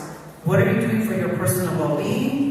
How are you showing up at your internship? And remember that somebody else is spending that time with you for your cafecito, to mentor you. They're taking some time out of their 24 hours in a day to be with you, and that needs to be respected and valued. So, just as a reminder, we all have the same 24 hours, and that's filled with lots of choices. Easy choices and tough choices. But really think about your 24 hours in a day, especially while you're here. You heard earlier, almost every day is an interview. You gotta, on your best game every day. So really be intentional with your 24 hours. I'm gonna now transition to our panelists. It looks like everybody's pretty much set. So let me get going on here with the next part of the program. All right, so next we're going to introduce first our moderator for this conversation. So this is our second and final panel for the day. We will be discussing career pathways. Our panelists bring a variety of professional backgrounds, and each has had a different journey leading them to where they are today. So this discussion will really emphasize on the multiple ways in which you can establish yourself as a professional in Washington, D.C. You will be able to see that there is no single path to achieving what you want in your career. There's no secret sauce major. There's no, I went to whatever university. It's completely open. It's very interesting to learn from their perspectives and their journeys. So please join me in welcoming, actually I'm going to skip a little bit here because I need to come back and introduce Lucinda. I got ahead of myself. Lucinda Borque is an experienced leader in government, policy, and advocacy with a career-spanning role in the legal, nonprofit, the U.S. Department of Homeland Security, and Capitol Hill. She is the new president of the Chile Alumni Association Board. I think she has been the board president now for 2 months or 3 months. So she brings a sharp focus to leadership development, criminal justice reform, and community empowerment. She is the chief of staff at Worldwide Legal Services and supports the CEO's leading organizations and initiatives that drive systems-level change and elevate underrepresented voices. Her work reflects a commitment to bold, purpose-driven leadership. Please join me in welcoming Lucinda as the moderator.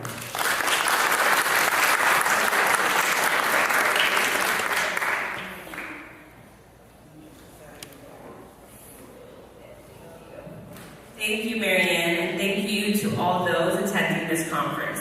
Like Marianne said, this is the final panel of the day. We will be discussing career pathways. Our panelists bring a variety of professional background, and each has a different journey leading them to where they are today. This discussion will emphasize on the multiple ways in which you can establish yourself as a professional in Washington, D.C. You will be able to see that there is no single pathway to achieving what you want in your career. Please help me in welcoming our panelists. We'll do a quick round of applause and I'll go into their bio shortly. So let's just in advance do a quick round of applause. We're going to begin with Cesar. So Cesar Prieto is the chief of staff for Congressman Antonio Gonzalez, who represents the largest congressional district in the state of Texas. Cesar began his career on Capitol Hill with former Rep. Kenny Marchant, where he assisted with trade-related legislation on the Ways and Means Committee. Cesar is a Chile Global Leader alum and was honored as a Chile Ambassador and the Valmion Award winner for his dedication to advancing the priorities of the Hispanic community. Cesar is a proud graduate of the University of Texas at Austin, where he was awarded the Rappaport Service Scholarship and completed a BA in government with a minor in business. He is currently, oh, you're tripping me up, I apologize. He is currently undertaking a Master's in Public Policy at Georgetown University, where he was awarded the Bryce Harlow Fellowship for his commitment to government service and advocacy. Our next panelist, Curtis Scudder is the Vice President of Government and Industry Affairs in North America at Corteva AgriScience. Before joining Corteva, he held roles at the USDA, including Deputy Undersecretary for Farm and Foreign Agricultural Services and Military and Veterans Agriculture Liaison. A native of Terry, Mississippi, Scudder began his public service in the U.S. Marine Corps Reserves. Thank you for your service. And later worked in local government. He also served on Capitol Hill as a Deputy Chief of Staff and Legislative Director to Congressman Benny G. Thompson, and as a staff member on the House Committee on Homeland Security. Our next panelist, Emily Benavides, currently serves as the Chief of Staff to Congressman Robert Lata, a senior member to the Energy and Commerce Committee. Prior to joining Lata's office, Benavides spent nearly 20 years strategically advising federal and presidential candidates, super PACs, former Senator Portman, and nonprofits on how to own their narratives. Benavides has hosted a podcast and appeared on both English and Spanish language media across the United States and internationally. Benavides was named one of the 40 under 40 Latinos in American politics in 2014 by the Huffington Post. They went on to call her one of the Republican Party's top Latina communication operatives in 2015. She was recognized by Cosmo for Latinas with a Fun Fearless Award for outstanding contributions in the political arena in 2021. Chile honored Benavides with the Valmion Congressional Staff Appreciation Award. And our last panelist, Larry Kam, serves as Director of Health Equity and Federal Enterprise Initiatives at Johnson & Johnson. And his responsibilities are for leading the Federal Affairs Team's strategic planning and operational processes, and the company's advocacy efforts related to health equity, corporate governance, workforce, and other enterprise initiatives. Larry joined Johnson & Johnson after 8 years of government affairs and policy work with Tristar Engineering Laboratories. Previously, Larry was a senior analyst and writer with the Thomson Reuters focus on corporate governance and other issues impacting the business community.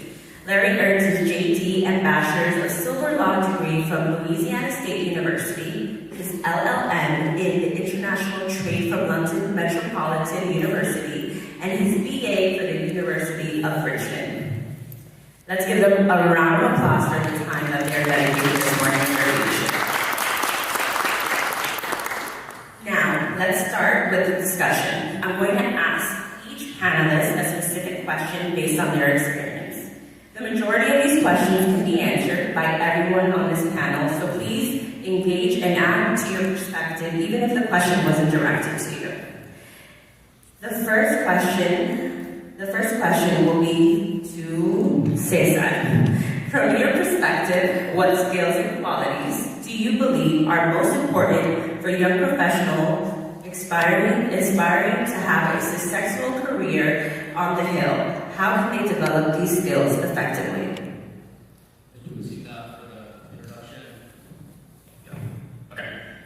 Great to be with you all. Good morning, and thank you to Chile for putting this on. I was in your shoes many years ago, well, 6 or 7 years ago, as a Chile fellow, and I've been on Capitol Hill since then, and it's been a wonderful career and a great experience, and I think all of you are on the right track to get something really rewarding in your professional development. And I think the topic for this conversation is really on the nail because oftentimes careers on the Hill are not clear-cut. There's many different ways to get to your final path, and sometimes it's a very unexpected turn. And so being flexible and learning from people like these great panelists is part of the experience. And so I look forward to kind of sharing some advice, hoping that it applies to some of you. Shout out to my UT grads over there. I'm a Texas Longhorn and now at Georgetown, but I'm from Old Paso, Texas, born and raised. And I was a Global Leader Fellow in 2017. I graduated from UT, and I went to El Paso, Texas, my hometown community, to be a fellow in a program that's now defunct. It's an AmeriCorps program where you do domestic service and you engage with local communities pretty much just to get your first experience in government. And I was getting paid $800 a month. My friends went to the Macomb School, the business school, and they were getting paid just under 6 figures, entry-level position. And I was thinking to myself, you know, what's going on? I'm 23. There's no kind of clear path in my advancement here. I need to go to Washington and really get some experience from the policymakers and the system where it all happens. And so I was doom scrolling through Facebook one day. It was the morning of the application deadline for the Chile program, and I thought to myself, you know, this is a sign. I have to apply. This doesn't just happen. And so sure enough, I got all the paperwork in. I had my interview a few days later, and I landed the Chile fellowship a few months after that. And so fast forward, January of 2017, I'm in DC. I'd never had that experience before. I didn't really even want to stick around for a congressional career at that point. I just wanted to explore my options. And through that program, you know, I got the pamphlet for what the agenda would be like as a Chile fellow. And I'm seeing that I'm meeting with Congress members, the executive board at the World Bank, and I was like, am I at the right training? Did I apply for the right program? And it was really just kind of a game changer because it gave me a seat at the table at a place where I never thought that I would be, and where I didn't have the resources necessary to be there. And so from there, you know, I just springboarded into a whole new world. And I'm here today as Chief of Staff. I got that role at 27, and it's been a lot of hard work to kind of continue developing the skill set that's required for that position. But I've learned a lot throughout that kind of experience. And to your question about sort of the skill sets that matter to be in this environment, I would say the number one thing is to have a sense of urgency and a sense of personal responsibility in everything that you do. And I think about a book that Chile actually managed to read during our first week. It's called The Message to Mexico. And it's like a 20-page pamphlet. And I'll summarize it really quick. Basically, it's about getting the message message that your boss, your supervisor, wants you to get across without asking tens of millions of questions, without stopping at every obstacle that you find, and just finding a way to get to yes. I think that's a really important characteristic, because being resilient and finding a solution that works for everybody is not easy. And as an intern, as a junior staffer, you have to be able to show that you're willing to basically get those wins for the team without having a direct instruction handler. So I think that's the number one thing that I would recommend, that you always sharpen, make sure that you always have that sense of proactivity. And it's a very kind of high-level thing, but I think it matters in absolutely everything that you do. The second thing that I would say is learn how to personalize your message and your background. Who are you? Where do you come from? What experiences do you have to share? Because once you do that, that's your power, that's your reputation, it's your credibility, and no matter where you are in your career, if you know your story, then you know how to tell that to your audience, and you're not casting a wide net everywhere you go. You always know who you're talking to and how you can relate to them. So as you're interviewing for positions, customizing your message to whoever you're interviewing for is very important, because I can't tell you how many resumes I've gotten where it's very generic. You're not telling me why you want to work for this person, and that's very important, right? Because long term, we want someone that's loyal to the cause and just personally connected to it. So wherever you go, personalize your message. And the last thing I'll say is make sure that you really reflect upon your experience every couple of months, every couple of weeks. You get exposed to a lot of information, failures, setbacks, successes. Always be questioning how that plays into your experience and how it's shaping you as a professional and as a person, because that'll help you stay authentic to who you were at the beginning when you started a career in DC or in politics, because authenticity is the number one thing that sets people apart. Authenticity to yourself and to other people that you work with. Always remember where you came from, and continue to ask yourself, what does this experience mean from here on out? So that's what I got. Thank you, Sis. What a great way to start the panel conversation. And just applaud that these skills were also acquired during our internship here at Chile. So again, thank you, Chile, for setting the stage for us to succeed. Now, moving to our next panelist, Curtis. How can interns use their time in Washington, even in unrelated roles, to set themselves up for a career in advocacy or the private sector in policy work? Good morning, everybody. Quiet lunch. By show of hands, anyone familiar with Corteva AgriScience? Heard of the company? A few hands. And the reason I start there, spending your time wisely, being curious. You come here from different parts of the world, come here amidst some of the sharpest, brightest minds in the world. And so being curious is one of those qualities that will first unlock the next steps for you. And so I would encourage you to use your time wisely, first through the resources in your offices, if you're on Capitol Hill. Congressional Research Service. When I was here 20 years ago, the parliamentary procedure process was what was a game changer for me. And so learning how a bill comes along, asking questions, that curiosity again, rolling up sleeves and getting in there with the chief of staff, not being intimidated by the legislative director, jumping into assignments.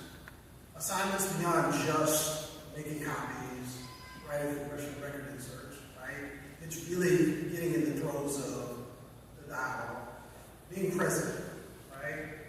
You come to Washington, D.C. at a time where there's been a major shakeup in the government, changing of administration. This has been one of the fastest paces of policymaking through executive actions that we've ever seen. We got razor-thin margins in the House and the Senate. So being present is another one of those things that I would encourage us strongly to do while here. Because in your roles, no matter where they are, you all have an opportunity to make an impact. You'll look back on those experiences some 15, 20 years from now, and you'll say, I was there when that was happening. But you'll feel more empowered by it when you recognize what you did when you were there while all of that was happening. Our next question is for Emily. And the same thought process of being present, sometimes our interns can feel stuck in the first path that they take in politics. So for example, for our interns in the room, if they feel that they're only destined for one role, what advice would you give them? Are there other opportunities? First, many thanks to Mary Ann and the sponsors, Amazon and Chevron, for the opportunity to be here this morning. Now, let me tell you all a story about a young woman, a daughter and granddaughter of migrant workers. She was in your shoes as an intern in the fall of 2008, and no one in her family had ever worked in politics. No one in her family had been to Washington, D.C., and she just wanted to figure it out. That girl was me. And I went from being an intern in the fall of 2008 with Congressman Bob Latta to now being his chief of staff. Now, how did that happen? I still don't know. When I was an intern, I never would have dreamt that I could be the chief of staff. I think that my grandparents could never even conceive the idea that I would be advising at this level. You know, I started out, on the ledge path with the dream of maybe someday working my way up to legislative director. But then one day, I was in a different office. I had moved over to be a legislative correspondent for another member of Congress, and the communications director left unexpectedly. And so I offered to pinch hit while they looked for somebody. I figured comms can't be that hard. I'll figure it out and make sure that the congressman is well served. That was a major turning point in my career, and my offering to be flexible made a big impact, and it also introduced me to communications, which I had never really considered as a career path. I went on to be able to be a spokesperson for multiple presidential campaigns. I have advised my home state senator on his communications and legislative priorities at the national level, let alone, like I said, now becoming the chief of staff to my hometown member of Congress. And, I was able to do this because I was always open to what opportunities were out there, even if it wasn't something that I had previously considered as something I might want to do. I never would have, I was afraid of reporters when we lost our communications director way back in the day. I didn't want to talk to them. I didn't want to get myself in trouble.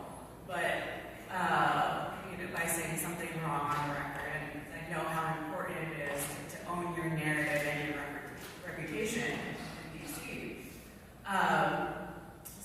But I was open to the opportunity. I was open to seeing what it was, what it would entail, how I could be helpful, how I could make sure that the member was well served in the room, and just be a good team player. And thanks to that, I have the career that I have, and it's taken me in all sorts of different directions.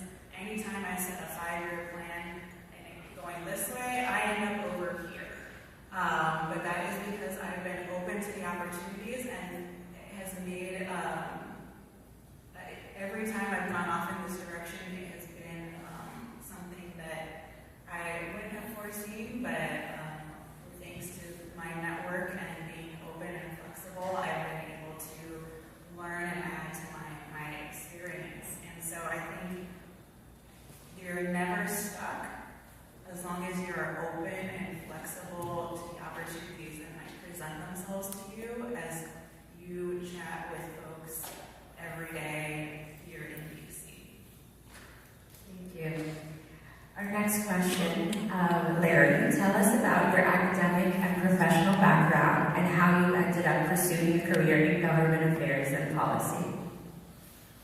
Well, again, thank you, Shelley, for the opportunity to be a part of the conference today. And just to the interns in the room, I just want to congratulate you for your internships and being already in the spaces that you need to be in. I would say, not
my law degree, did an LLM in international trade law, and through my law school experience, gained strong research, writing, analytical skills, but knew sort of during the process that I wasn't going to be a lawyer, so I needed to pivot. So moved to Washington, D.C., worked for Reuters for about 2 years writing for securities law publication. And being in D.C., being around people working in this space, I got the appetite for working in government affairs and policy. So, how can I utilize the skills that I have to get into that space? So it took me some time, but secured my first opportunity with a smart grid technology company. I was with them for about 8 years. I had the opportunity to work very closely with our CEO, an opportunity to represent our company with the business trade associations in Washington, D.C. I had the opportunity to be our face with members of Congress. So a fantastic opportunity. But after 8 years, I decided I needed to see government affairs from a different perspective. I think you'll find being in D.C. that there's just tons of opportunities, and people move around every couple of years because you can just try so many different things. After that 8-year mark, I started looking around and literally applied online. I know that's networking is important, but actually just applied online. Didn't know anyone at Johnson & Johnson, but just went through the interview process and was hired. Started with the policy team, and then moved over to government affairs and had a couple of different roles within the government affairs function. And so, I would say, don't think that there is only one pathway to get here. There are multiple pathways to the government affairs and policy space. As others have said today, you're going to make mistakes. I clearly recognize one of my big professional mistakes, and be willing to try new things, and don't be afraid to pivot when that time comes. Thank you. Awesome response, and I think for our interns in the room, you can notice that there's a common theme. There's no specific rubric, and just keep going, which leads us to our next question for CISAT. How can a student or intern figure out if they're a better fit for policy work, constituent service, communications, or other parts of the congressional office? Yeah, that's a great question, and I would say all of the above is good exposure to all of the above, because all of it relates to each other. And I say that because, for instance, on my team, our legislative staff is so successful because they're very plugged into the local community. They know who the key players are in each county, in each local municipality, and because of that, they're always bringing fresh legislative ideas to the table. And I'll give you an example. I never thought I'd be an expert on something called the screwworm. This is an agricultural parasite. If y'all come from like a rural background, you might be familiar with that. But this is like a worm that's manifested in Mexico and is moving its way up to the U.S. Huge problem for our economy, for livestock producers everywhere. And we heard of this from a local producer on the ground. And the reason we heard from that was because our ledge team is so plugged into the community. So fast forward a couple months, Secretary Rollins, USDA, is now talking about this, and it's a huge problem on the national platform. And we have legislation that's working its way through to fix that problem. And so that grassroots approach to then come up to the national conversation, all that is because our team is so familiar with the other roles related to constituent services and how to be a good district staffer. Many of our staffers in DC come from the district actually, and so they have that experience and that background where they're familiar with the geography and with the issues that matter at a local level. So I would just say the more exposure you can get to different fields, you have the luxury where you're young, and frankly it's gonna sharpen your knife wherever you go, whether whether it's advocacy or a career on Capitol Hill, comms is just as relevant as ledge and vice versa. But if they can interplay together, then you've got a really solid operation across the board. And I'll give you one last example. On the comm side, if you don't know how to make something more appealing to everyday people or put things in layman's terms, you might have the best policy shop in the world. But you're not necessarily going to win re-election or find a way to make it palatable to your constituents. So having a good understanding is really important. Now, as far as how you guys kind of fit your skill set to the position, I would just say try everything out. I mean, if you're kind of interested in the policy world, there's CRS reports, there's workshops every day on the Hill on every kind of topic. Try yourself out, check them out, take notes, see if that's something that you can see yourself doing every single day. If you like the comm side and you think you might have a knack for being on social media and being talented in that space, then try out a press release. Ask your staff to help you kind of try yourself out in that field. And it's really just a process of elimination because you never know until you try, until you have that kind of personal interaction with that industry.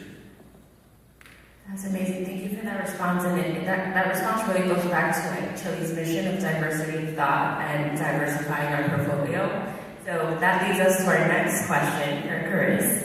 How can someone with a background in science, tech, or business apply their expertise to legislative or advocacy work? So before I answer the question directly, I want to tie a few pieces of what we've heard today together. We heard from one panelist a very common story that happens every day. It happened to me, right? When I first got to Washington, D.C., I was on the Hill for about a year. I just found the light switch to the bathrooms. And my chief of staff decided to attend law school. He left. So within a year, I became the legislative director. We've heard from a 27-year-old chief of staff, and I'm certain that he didn't start as a chief of staff. He had to prepare himself, have the courage to step into that type of lane. And so when you ponder the question of how do you make this next thing, I would say you have to find your voice. You have to find your voice and speak your truth. All right, you find your voice first through trying different things. You oftentimes come to Washington, D.C., and you're watching what everyone else is doing, and you're trying to figure out how to fit in. And so you find that someone who's who look like they're going places. And you oftentimes try and emulate some of that. Me being from Mississippi, I don't sound like everybody else. I don't look like everybody else. So what I had to do is begin to find my voice. The one thing that I knew that I had that was different than anybody else was my experiences. I'm from a small town in Mississippi. There are only 500 of us that were there when I was growing up. 29 in my high school graduate class, right? And so if I don't promote and tell the story here in Mississippi, nobody else is, or only those 500 people. Finding that voice, finding those circles that allow you to grow. As I made that leap, one of the problems and struggles that I had is I was an LA legislative assistant alongside other legislative assistants. And within a year, someone with more degrees than me, someone with more years than me, was calling me their supervisor. And I had to make that adjustment. Trying new things, right? Finding that voice and then beginning to speak that truth. As I have shifted from the Hill to USDA and now into the private sector, at every one of the turns, you end up working for someone and their priorities are the top priority. But one of the things that you want to try and find a way to do is ensure that as many of your priorities get to be embedded within the organization's priorities as possible. That way you're working on projects that you're excited about, that are fun, that are meaningful for you. So when I talk about finding your voice and speaking your truth, what you're beginning to hear are snapshots on this panel of folks who are in the very same positions as you, with the same lack of vision of where we wanted to go and how we wanted to get there, really sparked us at every stage is in that courage, that curiosity to continue to do. When I came here, I didn't know really what a congressman was. Sure, I had attended college, got my degree in political science, but my view was very narrow. It was only as far as I could see. But once I got here, I was put in rooms with speakers of the House and secretaries of the cabinet. And within a few years, you're advising that member of Congress on the biggest vote in the Congress, or advising a member of the cabinet before they make a huge decision. That could be all of us. When I did it, I was 28. Thank you. Thank you for sharing that authenticity and finding your voice and finding your truth, because the next question leads into the realm of uncertainty, and it's for Emily. Should folks consider campaign jobs that only last a few months? So I'm a little biased here, having worked on presidential, gubernatorial, senatorial, and congressional campaigns throughout my career. But I highly recommend campaign work, no matter how long it's going to be. The first campaign I worked on in 2012, I joined in September. The election was in November. I knew my job, no matter if the candidate won or not, was only going to be a 2.5 month gig. But I took it because, well, I felt called to serve. But I also recognized it was going to expand my network exponentially. There's meeting all the campaign staff, the consultants, the vendors, the local stakeholders on the ground at whatever event you're at. You meet so many people through a campaign, and you learn about them and their professions. So it just opens your mind to even more opportunities. And on a campaign, I think you learn as much as one day on a campaign as you do in a month in an official office. Just because there's so much incoming, you are constantly having to react to what's happening at the national news level, at the state level in the news, at the local level, planning all the different events, and dealing with other grassroots issues as they come up. You really hone your crisis response skills, no matter what role you're serving on the campaign. And so, crucially, you can come back to the hill if you want to, but you'll come back in at a higher level. You'll have that expertise of having lived through that campaign, and have that exciting network that'll help you find that next role. And now, I know some people will worry, well, I want to make sure if I'm going to join a campaign that I find someone that I agree with 100% of the time. So that's never going to happen. I don't agree with my husband 100% of the time. Just like Marianne mentioned earlier, you're never going to find someone that you agree with 100% of the time. I've been lucky in my career that I have agreed with my bosses about 98.5% of the time. That is not normal. So what I recommend is finding your key issues, the things that you care the most about, your non-negotiables. And those are the ones that you make sure that your candidate aligns with you on. Otherwise, just make sure that you're with them 80% of the time, because that'll be enough to drive you, and to make sure that you can put 150% of yourself into that role and make sure that they are successful come election day. Thank you very much. And that's a perfect segue to the next question for Larry. So on this realm of opportunity and creating meaningful relationships and mentorships, how important is mentorship in your career? And what advice would you give to someone seeking a mentor? Well, I think on one of the handouts everybody has at their tables, I think the first bucket is relationships matter. And that's important, whether it's the Hill, education, in the corporate sector. So building those relationships are going to be just a fundamental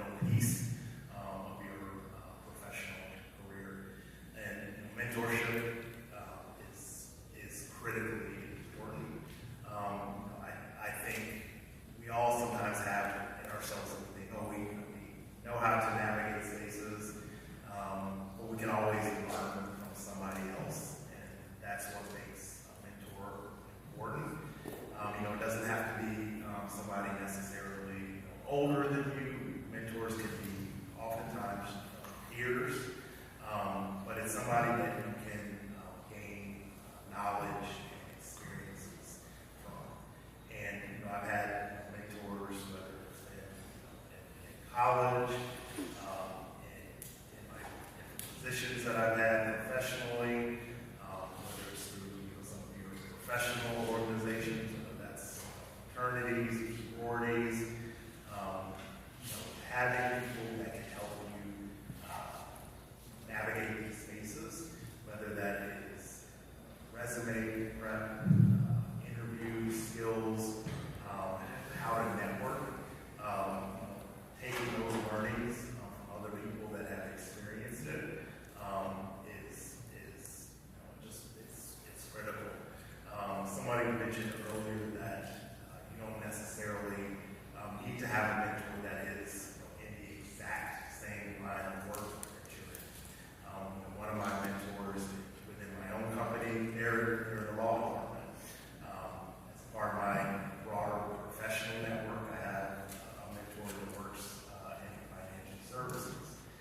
So being able to have that broad network and having a mentor from whatever their professional background is, that will help you advance in your career. Thank you.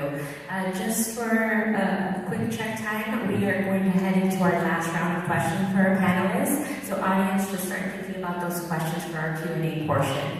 So Cesar, on the theme of mentorship, and not to get ahead of myself or your answer, but you have an incredibly fast rise from intern and fellow to chief of staff. What do you think helped you grow into that leadership role so quickly? And what advice would you give the interns hoping to follow a similar path?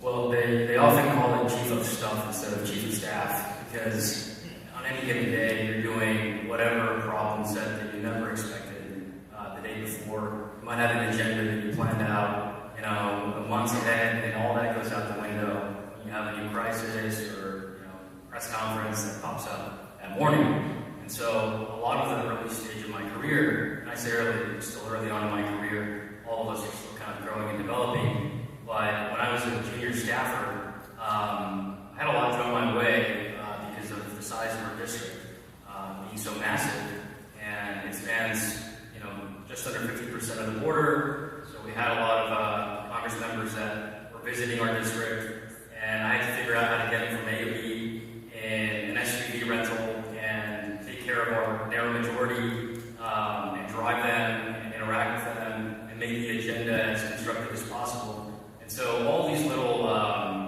kind of problem sets that get thrown your way, you lean into it and you say, okay, I can do it. I can figure it out. I can find what the strategy is and just get it done. And over time, my boss, he started seeing that I would say yes and that I would get it done. And I think that's what really establishes that trust. And at the end of the day, being a chief of staff is a combination of skill sets and diplomacy and tact. But at its core, it's about commitment to the mission and loyalty. And if your boss trusts you, that is the number one thing that will help you stand apart. And that goes for your colleagues, your friends. If you have that trust, it beats any master's degree. You can be the most educated person here in DC, but having that personal touch will really help you stand out. So, kind of backtracking to my experience as I was growing up as a junior staffer, we also had the Uvalde shooting happen in our district, which was an incredibly charged event. I was actually in my brother's graduation in Austin at the time when I got the text that this was going on. And we didn't know the scope and the gravity of how desperate that shooting would be, but I kind of understood that I had to be there. So I rented a car, I drove from Austin to Uvalde, and for the rest of the month, I ended up camping out there and doing intake and just meeting with folks along with my boss. And at that point, I was junior LA, LC, and the experience that I got from leaning into that crisis was unparalleled. So I would just say, you never know, you can never plan ahead for a rise in your career. You just have to consistently lean into things, even if you don't believe that you're the right fit for a certain role. As you continue to do these things, you realize, oh wow, I just met with the House, or I just ran a presidential campaign, and you start kind of contextualizing what you're doing. So I would just say, your elbows up and get it done. Great advice. Our next question is for Curtis. Reflecting on your experience working both in congressional and government affairs offices, what insight or advice can you offer to professionals considering to transition between public service and or private sector advocacy roles?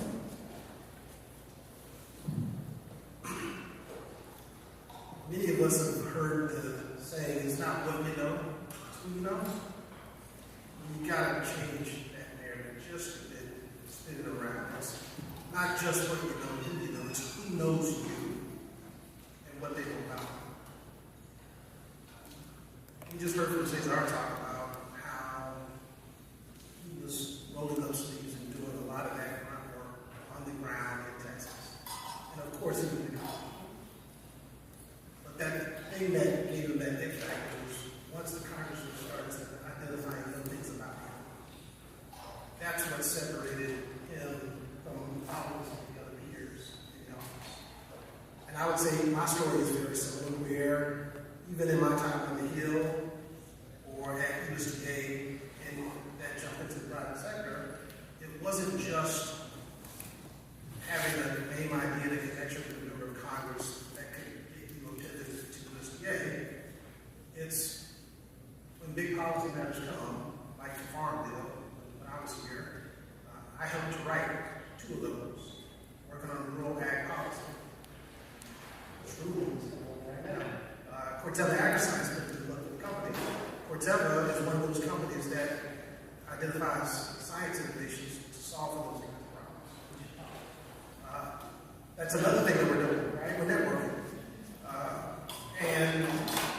But what they know about you is I did work that got signed into law twice, recommendations that were put forward by some 50-some odd members, all of them accepted, including the Farm Bill. To have a letter signed by over 50 members of Congress recommended before presidential appointment, it's not just them knowing you. What they knew about was the quality of work. And even at USDA, it's not enough just to get an appointment. What did you do when you were there? And so my pivot has been tied to making it count, getting involved in the work, but also having the courage, right? Like I said, when I went to work on the Hill, I didn't know what the legislative system was or how to conduct myself as an LA. And I sure did not know what a deputy administrator at USDA. They gave me a $1.8 billion budget and 14,000 employees to oversee. Now, when I was on the Hill, I only had 5 people. Right? To go from 5 to 14,000 is overwhelming in a matter of days or weeks, right? Overwhelming experience, but the transition can happen because we've seen other folks do it. And then that moved from government into the private sector. The way I made that transition was putting myself back in the shoes of the staffer when corporate types walk into the office and how that exchange of experience made me feel. And what I would recommend to them to have a much better show when the corporate group, corporate lobbyists would come to me to lobby me. And I took that to heart. Because what I didn't want to do is to be that person that we always used to laugh about when we left the office. I wanted to be one of those who was trusted counterpart. So in each one of those transitions, I would just envision what I would want to see or how I want to be treated. And I emulated that in the role. I carried that out in the role. And then I envisioned, where I would want to be in the role. Thank you for that. So on the same idea of rolling up your sleeves and making it count, I believe the next question is, you've worked on legislative side, political campaigns, communication, owned your own political consulting firm, and now serve as chief of staff. Truly, you've done it all. Do you need a political science degree to land a role in any of those tracks? No. We need different perspectives at the table, no matter what of all of those things we're doing. There needs to be folks that understand the healthcare point of view, that have that background, that understand the engineering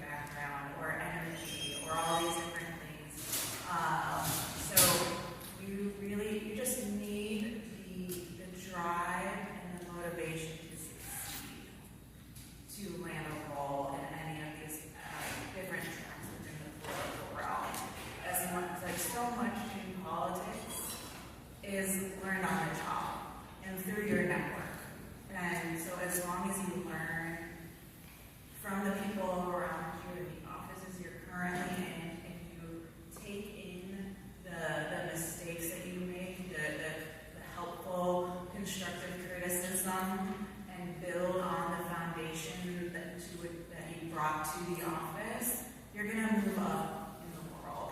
You're going to learn how you find your voice. You know, you're going to build your reputation. And that's really like the most important part of finding a career in politics is your reputation and how you own your narrative. And so what I mean by that is that you need to make sure that when folks think of you and your name, they think about your work ethic. They think about your loyalty. They think about how you present yourself. And they know that any interactions that you've had with the media or on social media platforms are something that they would want to have representing their member of Congress or their candidate or their firm, so that they know that they can trust you to put the face forward that they want to have as a part of their team. So it's all about the reputation you build from right now, day one. Like I said at the beginning, I started out as an intern in my office. I was only there for a semester. I made enough of an impact on the team then, that then when they were looking for a chief of staff in February of this year, they thought of me. And I was able to come back and bring all of the experience that I've had between the time of that internship in the fall of 2008 and February of this year, and use it to serve the congressman. And that's thanks to the reputation that I built.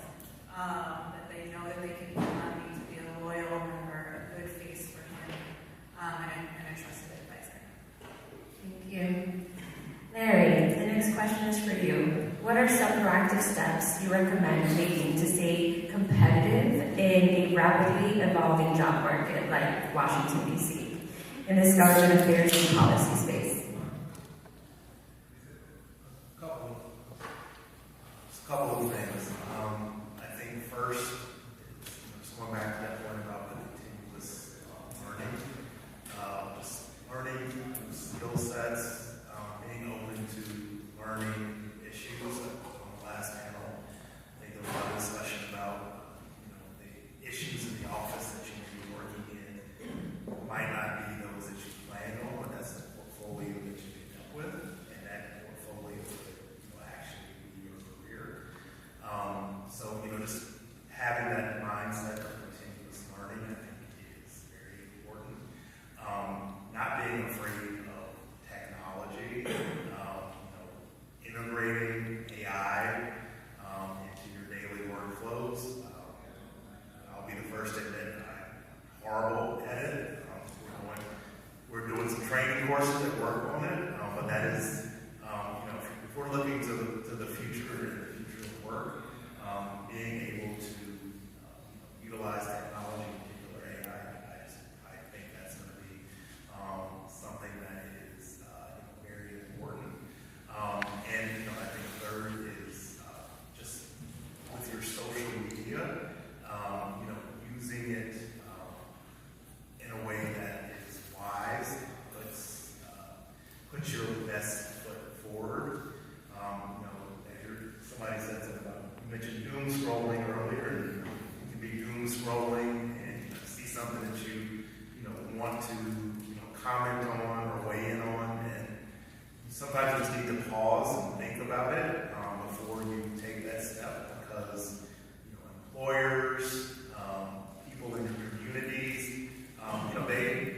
they see your social media, they have access to your social media, and it can have impacts on you, your reputation, your family. So I think using your social media in a wise way, from the perspective it's not just personal but also professional, I think that is very important as you navigate. Thank you so much. And I'm over here just inspired by each and every one of you, and can't wait to get back to New Jersey and put some of these advice and recommendations to work. So now we will open up for questions from the audience. Raise your hand, and someone from the Chili team team will come over to you with a microphone. So do we have any questions from the audience? Towards the back with the gray suit. Nicole? Hello. First of all, I want to thank you all for speaking. It was personally very insightful and the advice was great. My question to each of you would be, how do you distinguish between imposter syndrome and healthy humility or self-awareness? I can jump in on that one. I would say it's safe to say that the most sort of common track to getting into the government affairs and policy space is working on the Hill.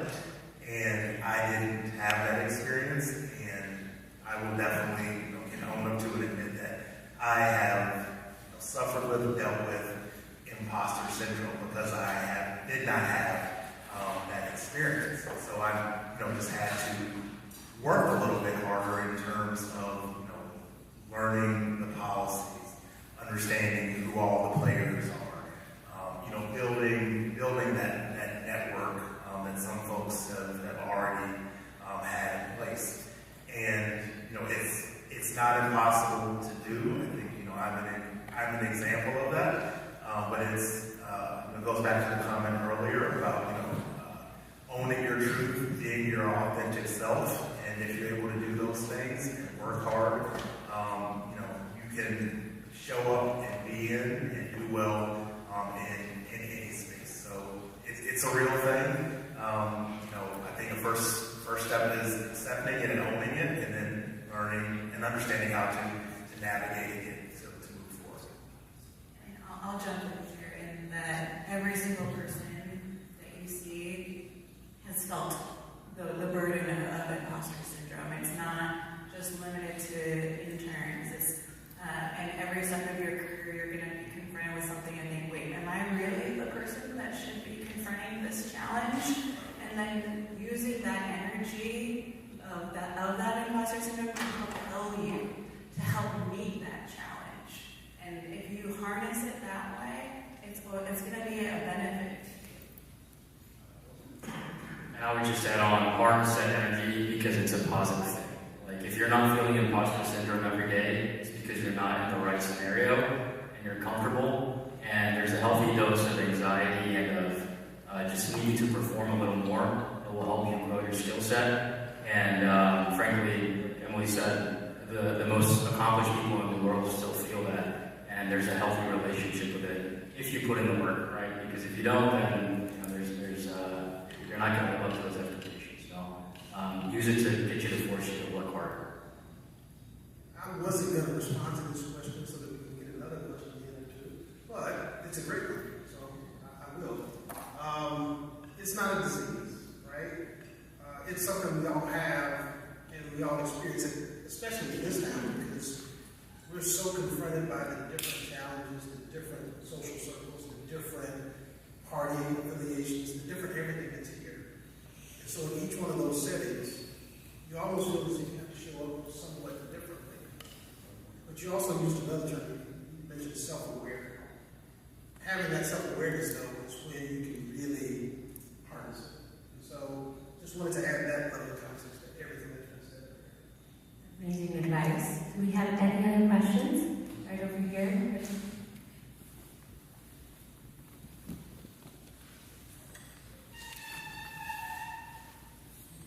Well, thank you all for taking your time to come in today. My name is Elizabeth Taka. I'm currently halfway through undergrad at UPenn with a major in political science.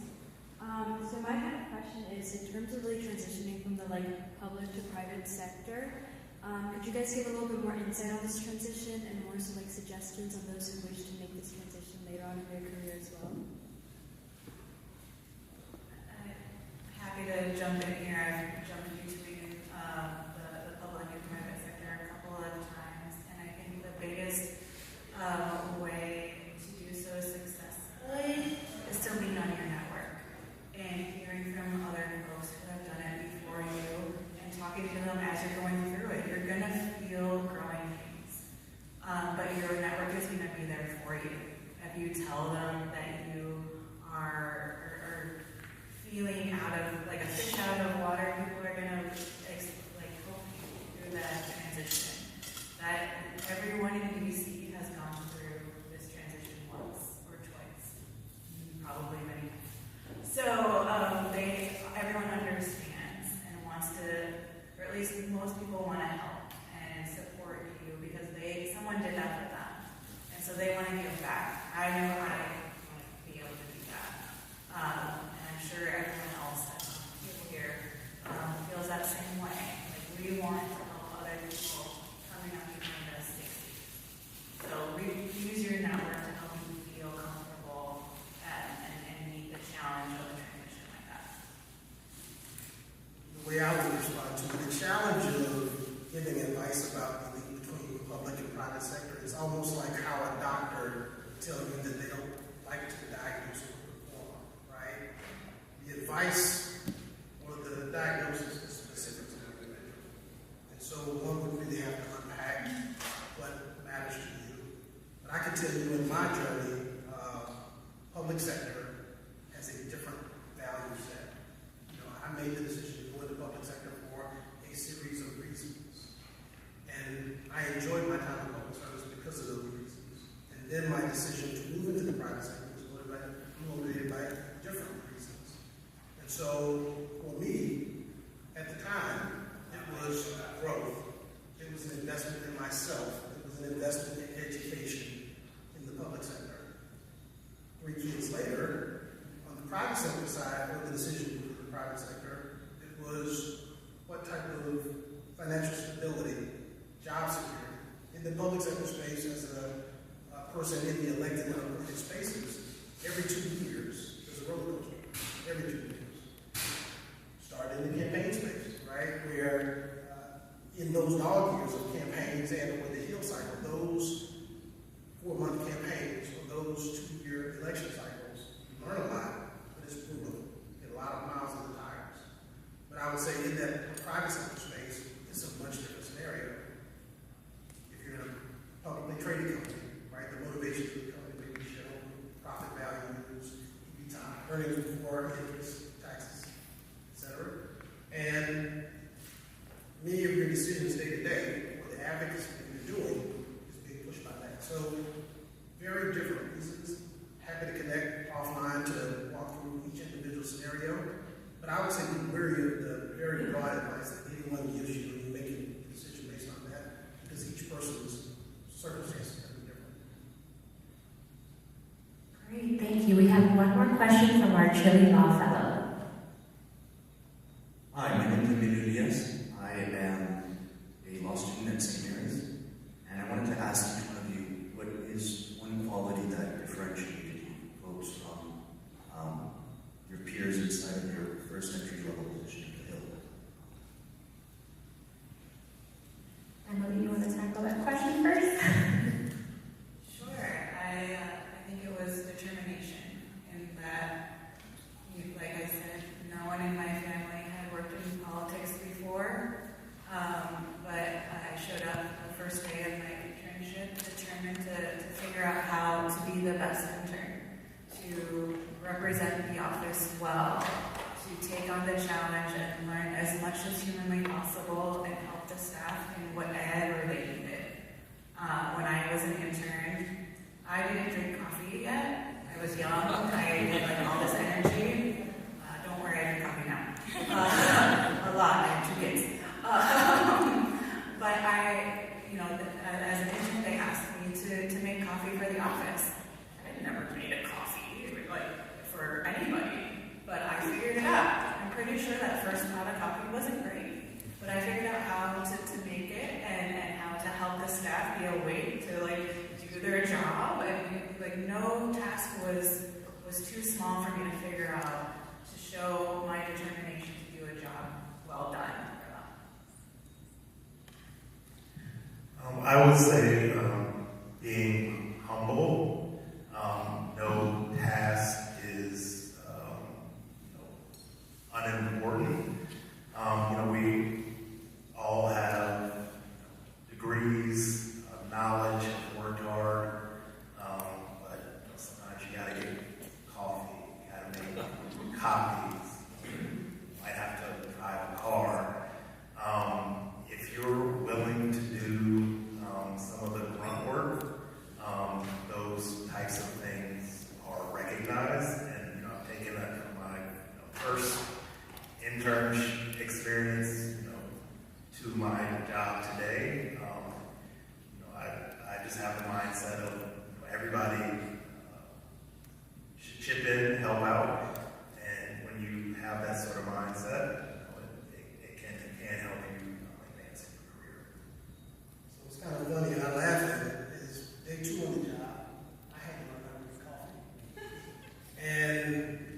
DC, had never made coffee in my life.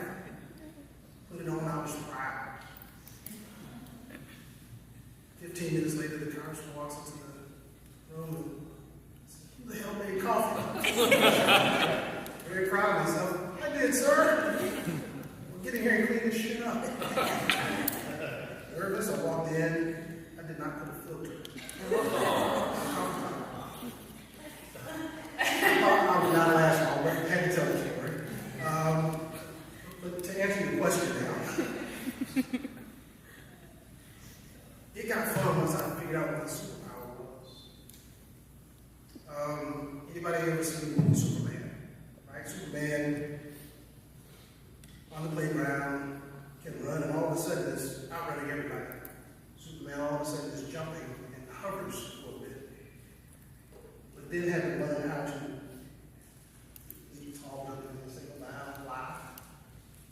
Once I was able to realize that I could count votes and understand and count agriculture votes and understand how to count ag votes and put coalitions together to win bills being passed into law or help change and shift electoral outcomes, the game got real fun. And so that's how I And I would just end by saying customer service is the number one thing that stood out for me. My first job was waiting tables at my family restaurant, 15 years old, and I never lost sight of what it's like to have someone with a smile on their face. No matter what level you're at in your career, people know if you're too big for your britches or if your ego is, falling like a shadow. You need to be always open to the earlier point that was made, and people will talk about you. It's either going to be positive or negative, but they will talk about you. And if it gets to your boss or to your colleagues that you did a great job on X, Y, or Z, even if it's leading a great tour, that will kind of build like a snowball. So never forget that we're public servants. Even if you're in the private sector, you're still serving government, and attitude matters. So be the best customer advocate you can. Amazing. Thank you to the panelists for joining and taking time out of your career. Truly inspirational, and we all were jotting down notes because this was a real candid conversation. So thank you again. We're going to take a few minutes to take a picture with our panelists, Marianne, and any board members that are in the room. And then this is your sign to go get some refreshments, and we'll resume in 2 minutes or so.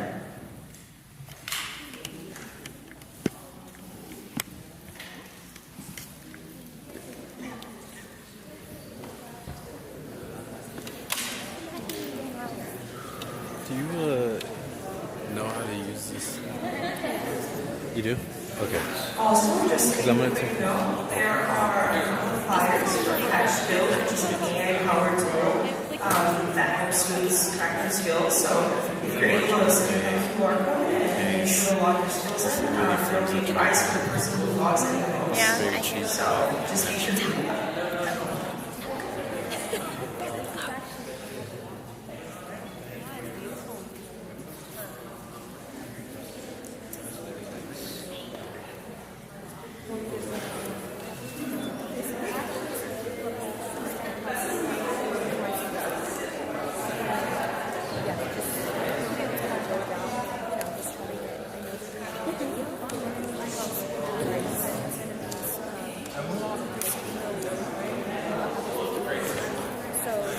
So we're going to transition a little bit here into the award. I believe that the lunch will be served in about 20 minutes, so please make sure you pause. We're going to have a buffet lunch. We have a congressman. We're going to have a buffet lunch in about 20 or so minutes. We have the congressman stopping by as well. We'll have a chance to do the networking at the different information tables. I'll come back and talk a little bit more about that. But I want to just pause it here so that we can get with the award that we had to present, and then we'll just kind of keep going after that. So some of the speakers are still here. If you want to catch them before they leave, Carrie Paris, are you gonna stay here for a little bit, dear? Paris, are you gonna stay here for a little bit? Just a little bit, okay. Larry, how about you, dear? Yes? I know Caesar probably has to run, but just make sure you have a chance to check in with them if you're trying to get a hold of them. I know they're also available on LinkedIn. So I'm gonna leave that back to you, dear.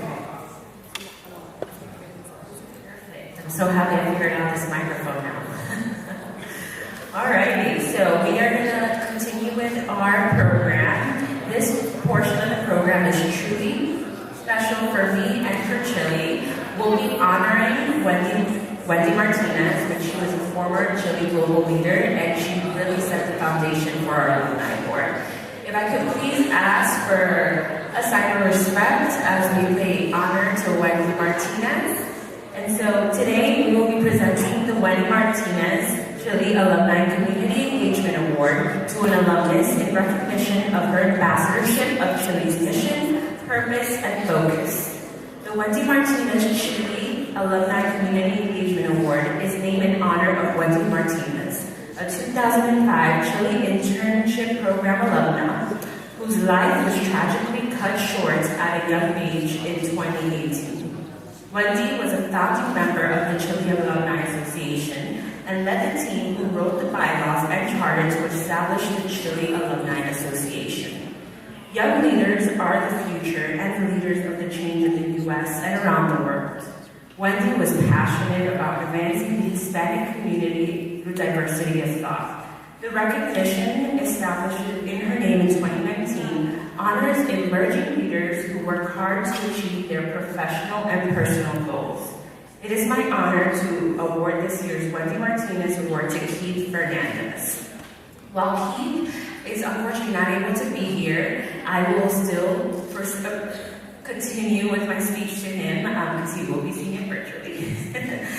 And it is truly an honor to stand here before you today to honor Wendy and also Keith. Keith, for those that don't know, he was a former Chile alumni president, so I'm stepping into his shoes. So this is a full circle moment for myself and the Chile Alumni Board.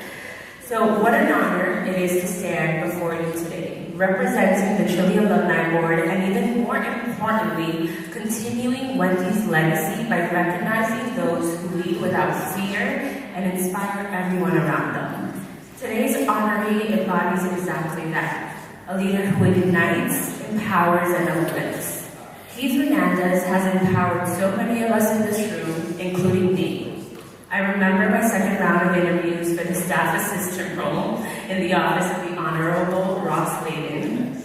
At the time, I identified as a Democrat, and Keith gave me the opportunity to step into a space filled with diversity of thought.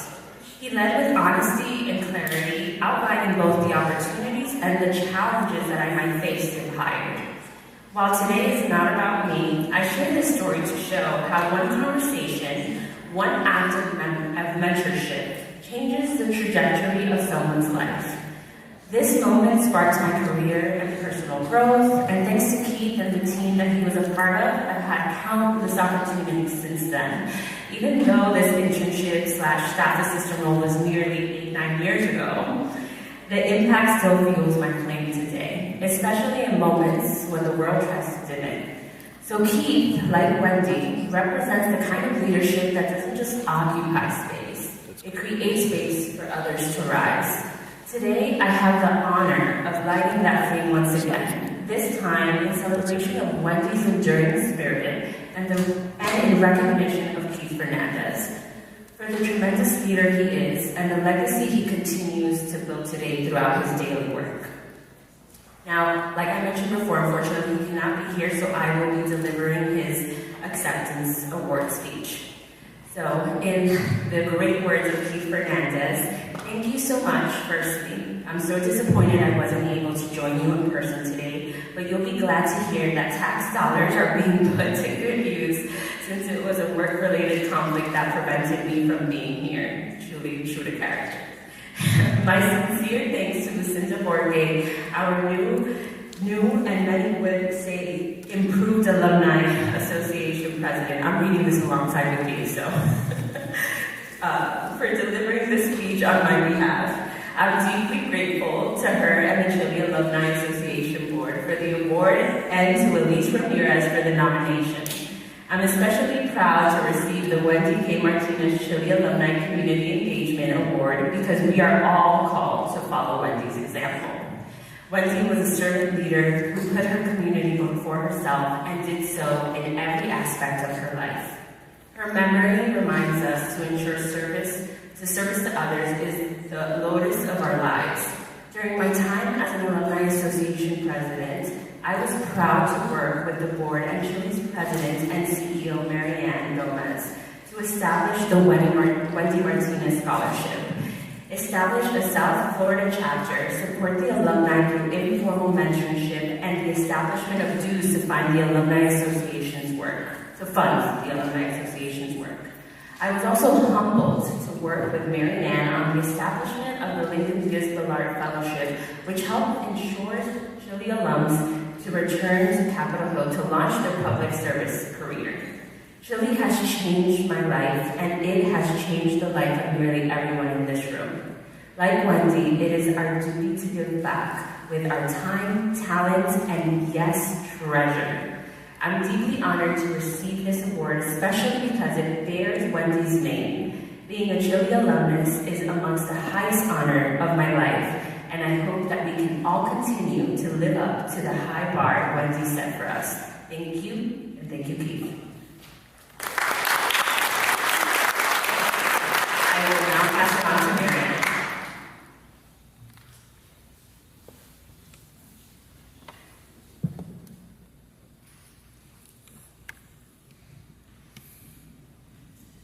Okay, thanks again, and congratulations to Keith Fernandez. I know he's also available on social media, so we will have the chance to connect with him later. A couple of things is we are, let me see, my check time here. We are waiting for Congressman Cisco Mani from Arizona. So again, anybody from Arizona, if you're studying in Arizona, just make a note. We want to make sure we interview him on that photo. Also want to share we're going to have lunch at about 12, what do we say, 12:15, 12:20, Nicole? 12:10, even sooner than that.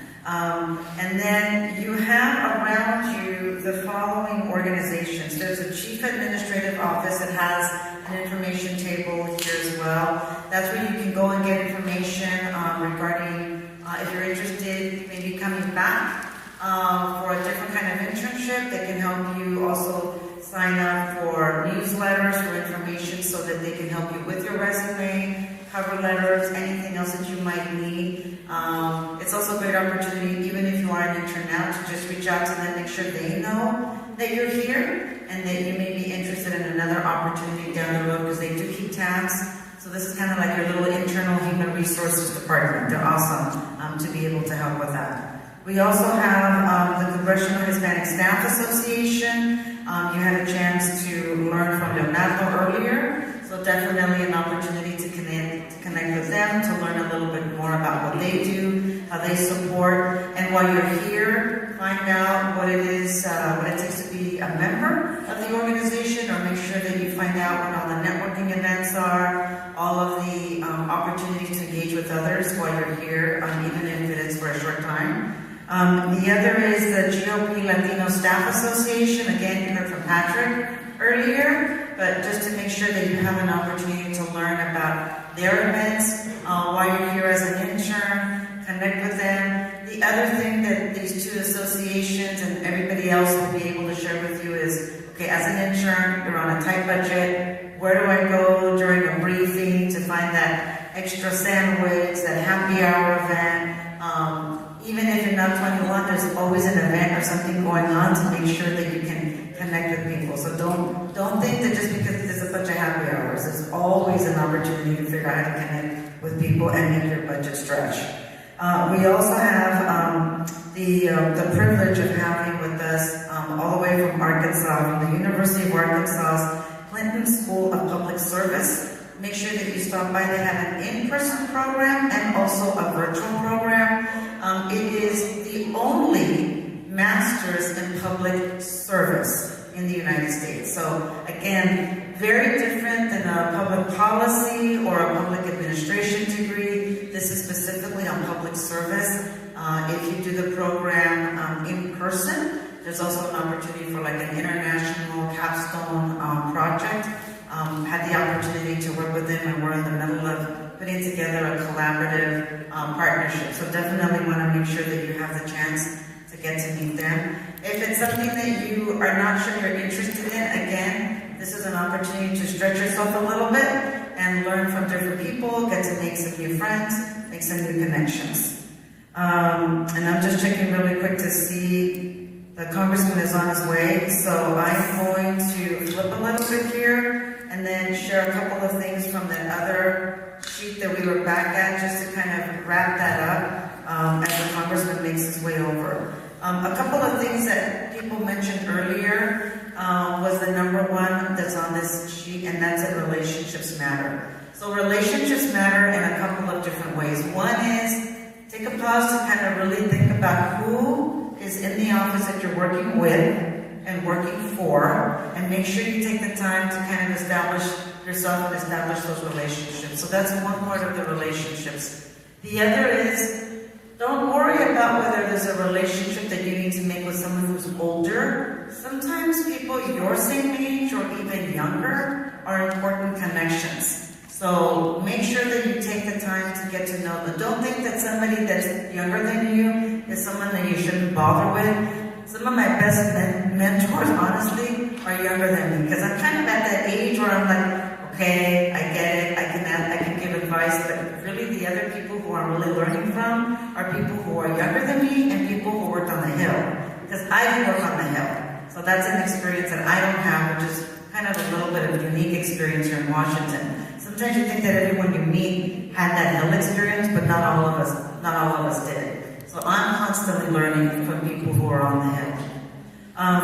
The other is to take the time, like I said, to connect with people who were speakers here today, especially on LinkedIn. So make sure you have your LinkedIn profile set up. It doesn't have to be completely 100% completed to make sure that you can make those connections here. And I'm going to challenge a little bit here while we're waiting for the congressman. So this table here, to meet the people at this table, and then at the rest of your table, if you haven't already, stand up and introduce each other. I'm going to watch you for a good 3 minutes while the congressman walks over here. Share your name, where you grew up, if you went to college, what university, if not, what high school. But let's see how quickly you can make some new friends in about 3 minutes. Okay, so these two tables connect because you don't have enough. The rest of you, even if you went to the same university or you're at the same university, I bet there's something about each other that you're gonna figure out for the first time today. So you got 3 minutes, go.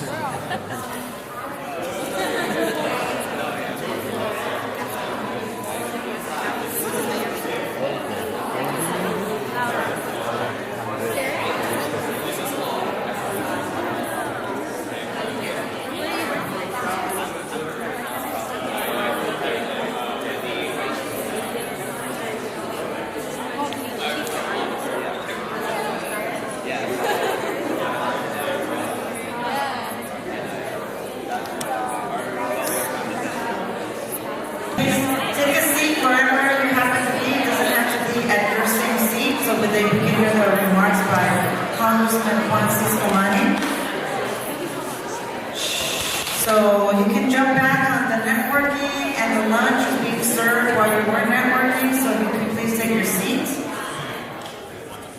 As I mentioned, we want to be respectful of the members who take part of their 24 hours in a day to be with you, because that's the time that we will, all of us, never get back. And so we want to be respectful of that. So let me introduce the congressman. I see a couple of people still chatting. I promise it's just a pause, and then we'll come back. So, Congressman Juan Ciscomani represents Arizona's 6th Congressional District, serving there since 2023. Born in Mexico. Anybody from Mexico? Anybody have family in Mexico? All right. That's myself included. He immigrated to the U.S. as a child and attended Pima Community College and the University of Arizona. I think we have a University of Arizona, there you go. As a first-generation student and later became the first naturalized American citizen from Mexico elected to Congress in Arizona's history.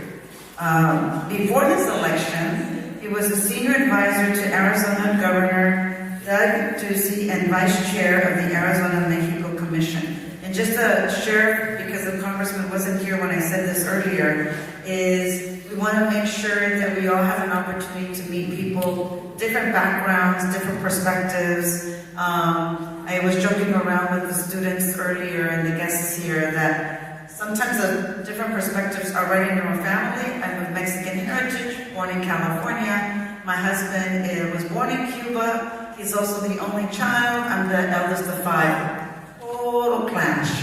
But somehow we make it work. The other interesting thing about the congressman is that he had an opportunity to meet and make one of the most important decisions of his life when he was an intern before. And that is meeting his wife, who also happened to be an intern at the time. So maybe he can share a little bit of that story with us. So a round of applause for Congressman Juan Cisco Mann.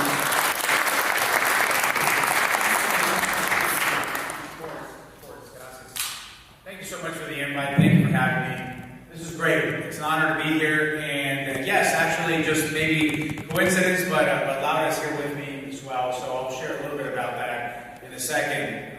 But just to recap what was introduced, Juan Cisco Mann, I represent Arizona's 6th Congressional District. This is in the southeastern corner of Arizona. And I was elected in 2022, becoming the first naturalized citizen from Mexico to win a congressional seat ever in Arizona's history, any kind of federal office.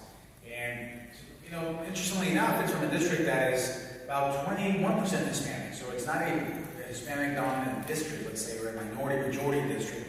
It's a district that is just about that percentage. And I was told so many times, like, oh, well, go run a Hispanic district, go, you know, go kind of like fit in the box that we all think that you could fit in. Of course, being from Pima County, if you know Arizona, Pima County is probably the most Democrat county in the whole state with most Democrats living there. So when I'm a Hispanic Mexican immigrant that's a Republican living in Pima County, I'm a minority of the minority of the minority of the minority there. But I learned how to work with people and find common ground. And I got to tell you, I attended public schools in Arizona, Title I schools to be specific. Then went to the community college. I'm the oldest in my family, and so I get that sense of duty, and you open up the way for your family, and they have the luxury of falling into your footsteps. You stumble a lot. Your parents make the most mistakes with you with the oldest, right? And who's the oldest in the crowd here? Yeah, who's the youngest? Yeah, the playful ones, right? The fun ones, yeah. Who are in the middle? Yeah, do your parents still know your names? I have my middle child here with us today. Kenny, stand up real quick. That's Kenny right there. Kenny is we have 6, so he's the 3rd. And, you know, 3 boys and 3 girls. So he's the middle of the boys and the 3rd overall. And I'm glad when they have a name 10 for him so I can remember his name with us. I tease him. He's good. He's a good kid most of the time. But listen, he's here with me every week. I bring in one of the kids so they can shadow us. But here's the thing. I have Laura here with me, and I want to tell you her story real quick because it's very inspirational, I think. She was born in California, daughter of immigrant parents, and I'm an immigrant myself, so I immigrated here to the U.S. when I was 11. I became a U.S. citizen in 2006, and then became a U.S. congressman 60 years later. So that's my trajectory. I believe in the American dream, the opportunities this nation offers. When I was an intern here on Capitol Hill, 2005 and 6, I still had a green card. Still had a green card when I was an intern. So the first time on Capitol Hill, I had a green card. Second time that I come back to Capitol Hill, have you seen the member pins? There was a green one last year, so I went from a green card to a green pin within 20 years. And that's the American story, I think, that so many of us have lived. Laura, daughter of immigrants, first woman in her family to attend college ever on either side of the family. She's the youngest of 3. So for the youngest out there, she's the fun one in the group. And and she's the first woman in her family to attend college, ever, on both sides. And she goes on a full academic right to Stanford. Having been accepted to Princeton, UCLA, Berkeley, many other schools, she chose Stanford. So very impressive resume, graduated with honors there, and then we both get selected for a fellowship program here in Washington, D.C. You know this well, it's the Chile, but on the Democrat side of things, the CHCI program. So we were both fellows in that program. Now that you know that, they select 10 guys and 10 girls from the whole nation to come to that program. She was one of the 10 girls, I was one of the 10 guys. And this is where we met. And from that class, actually 3 couples got married, so they call that the class of love, right? So anyway, but we were the first. So just, not that we were competing, but we are pretty competitive. So, but here's the thing. This is where we met, and I first saw Laura's resume on the information they sent out. I was like, wow, she's impressive. Then I saw her, and I was like, wow, she's impressive. And then we went out to go play a little co-ed football game, and I saw how rough she played defense. It made the other girl that she was guarding quit. And I mean, you guys are interns, you should be getting along with each other the whole year. And Laura, instead of saying, I'm sorry, never mind, it won't be as rough, she was like, if you can't take it, get off the field. So I was like, I want to marry that girl. I can't be on the opposite side of her ever again. So Laura, you just stand up maybe and greet everyone here and say hi. That's Laura. That's the force in front, around, and for it all. So let me give you this though. You know, when you look at where you're going to be, where you are right now as interns, you're all kind of like here, soaking it all in, wanting to make the most out of it. And that's exactly what I recommend. There are so many ways you can take advantage of this. First of all, I would say have fun. Be out there and learn. Want to know what it's like and get in there and mix it up and ask questions and meet people. The biggest advantage that you're going to have in Chile or any program that you're involved in, it is going to be the experience that you get in your office, no question about it. But what I remember the most out of my experience of being an intern are the people that I met with in the internship, in the fellowship programs. So it's a networking that you do with people around the table right now. The access that you have to the mentors that you're going to meet. That is the biggest advantage. The work experience will be great, and no other place will give you that work experience. Be in this building. In this specific building, Cannon, the oldest house building beyond the Capitol, here, that you are going to be able to come here and help and influence. Now you're like, well, in my office I'm making copies, or I'm, go getting signatures from other people, or I just shadow for meetings. And that's how I felt when I was an intern. Does it really matter what I'm doing? I mean, I get dressed up. This is like a big day, big deal. I was student body president. I was leading things in school, and I come here to make copies. What am I doing? Right? I'm answering the phone, and people are yelling at me all day because they're unhappy with something. Or I'm on the phone with someone that has a story that is an hour and a half long, and I have to stay on the phone. I've been there. I've done that. So when I talk to the interns in my office, I say, I know exactly what you're working on because I did it. I worked on that. I did it. And I did it for 2 different members, 2 Democrats. That's why I interned and did a fellowship. So I know exactly where you're going. So I'm telling you this right now. It matters. It absolutely matters. And let me tell you this, what I tell our kids all the time, louder than I do. How you do one thing, you do everything. How you answer phones is how you're going to be a member one day. How you answer the mail is how you're going to be a CEO of a company. How you make the copies is how you're going to run the hospital one day. However you do one thing is how you do everything. So I would go in there and rock whatever responsibility they give you. Make the most out of it. Whatever area they give you, go on and just be the best at that. And that's how you produce it. That's exactly how you're going to be able to get the most out of this experience. And if one day you have it as your goal to come back and be a member, then you're going to get that opportunity. But I really want to challenge you to make the best out of it. To maximize the opportunity all the way through. And make sure that you take full advantage of it. Because this opportunity that you have, not everybody has it. And I want you to know that the work that you do matters for the member, and it makes a huge difference. Now as a member, I know that let me tell you this, and I'm going to close. You have the most contact with constituents for the members that you work for, or the agencies or the organizations that you're entering. Are you all within member offices? Are they all? But they're mixed between members and nonprofits.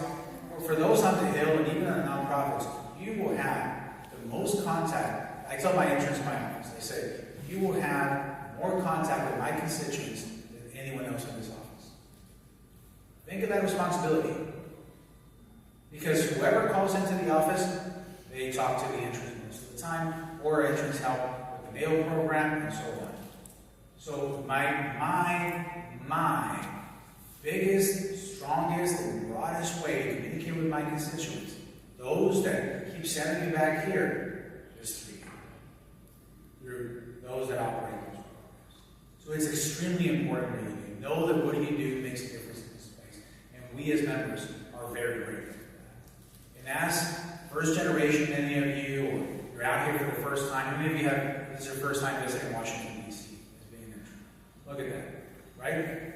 I remember being in that time. First time I got on the plane was to come here and be an intern. I did the same thing. She worked at the UN, and I was in the Hill. So I want you to know those things. To tell you that there is a clear path from where you are to where I am today, and even beyond that, of greater things that you can do. But whatever it is, if it's elected office, that's fine. There are a lot of other things that you can carry that work culture with you wherever you go. So with that, I just want to say thank you again for inviting me. Thank you for having me here. I'll be glad to, I don't know, answer questions, take pictures, whatever you want. Yeah, sure, I can answer a few questions. Who has a question for the congressman? Yeah. The Wildcat. See, that's what I like about these programs. You always have that mama here, like, hey, fight, you know, like, hey. And I like it. I still get told what to do, and I won't get it. That's sometimes it. In the district that... Your name? Emilio Diaz. Emilio. Nice to meet you. Nice to meet you. In a district that's the majority Democratic, how do you find a middle ground with your constituents? Well, my district is 1/3 Republican, 1/3 Democratic, 1/3 Independent.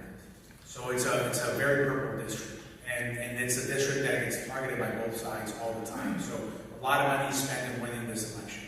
If you go back since 1982, we had a Democrat elected in 82 when the district was created, and then a Republican for 22 years, and then a Democrat, and then a Republican, and then a Democrat, and then me a Republican. So this district flips every time a member retires, right? So the district, what they value is honesty, is integrity, and is listening to everyone.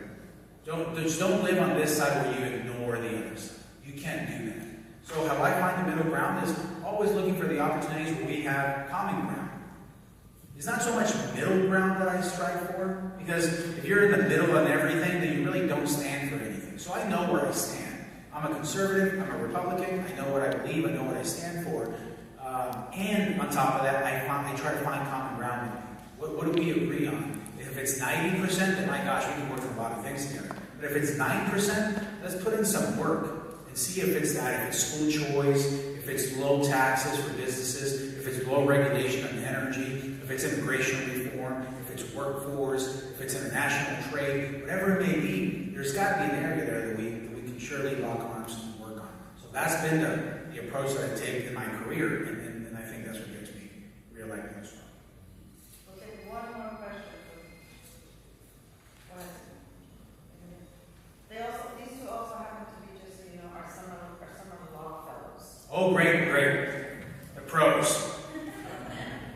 Hello, my name is Saimara Diaz. I come from Puerto Rico. It is a pleasure to meet you, and thank you for having this space with us. My question is, you mentioned that your district has very different perspectives.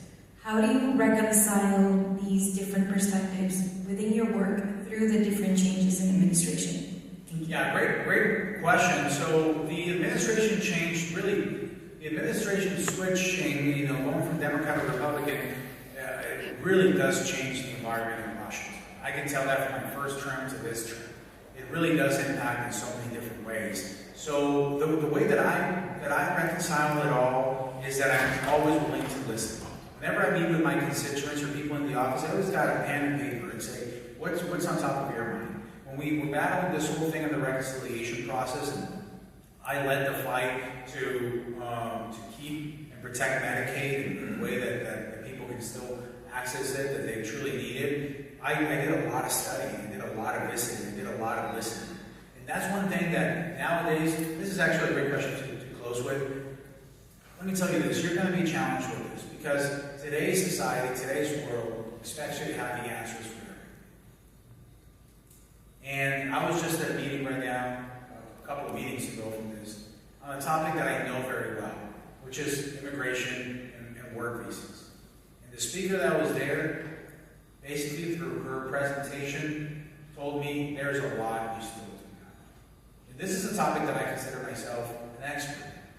But if you have the willingness to learn all the time from people, even in areas that you think you already know it all, you have an open mind to listen, it doesn't have to change what you believe. You've got your morals, your standards, you know, what do you want to do. But if you, the more information you can gather, even from people that you do not agree with, it's going to make you a more powerful individual. For me, it's a member of Congress in terms of knowing the perspective of others. Sometimes it challenges my own, and either strengthens my own, or I realize, oh, I didn't know that side of it. I could learn from it.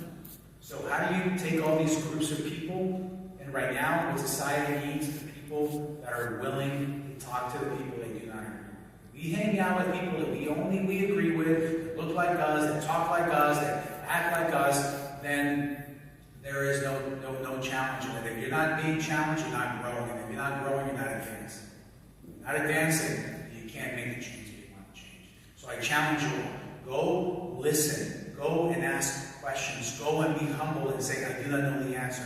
If in your jobs today, you get asked a question, I'm telling you right now, it's going to happen if it hasn't happened. You get asked a question by your boss, whether it's a member or your supervisor. If you don't know the answer, do not make it up. I have a lot more respect for the internet tells me, sir, I don't know, but I can find out. I'm like, that's someone's thinking. But if I get a made-up answer, even if it's half right, and I go off that, and the information was wrong, then we're going to have problems. So a lot more honor and a lot more integrity in you saying, I do not know, finding that answer. Go ask the questions, be resourceful, be honest, be straightforward, be a hard worker. All the things that you already are, because otherwise you wouldn't be here today. So you're on the right track. Keep up the great work. Thank you all so much.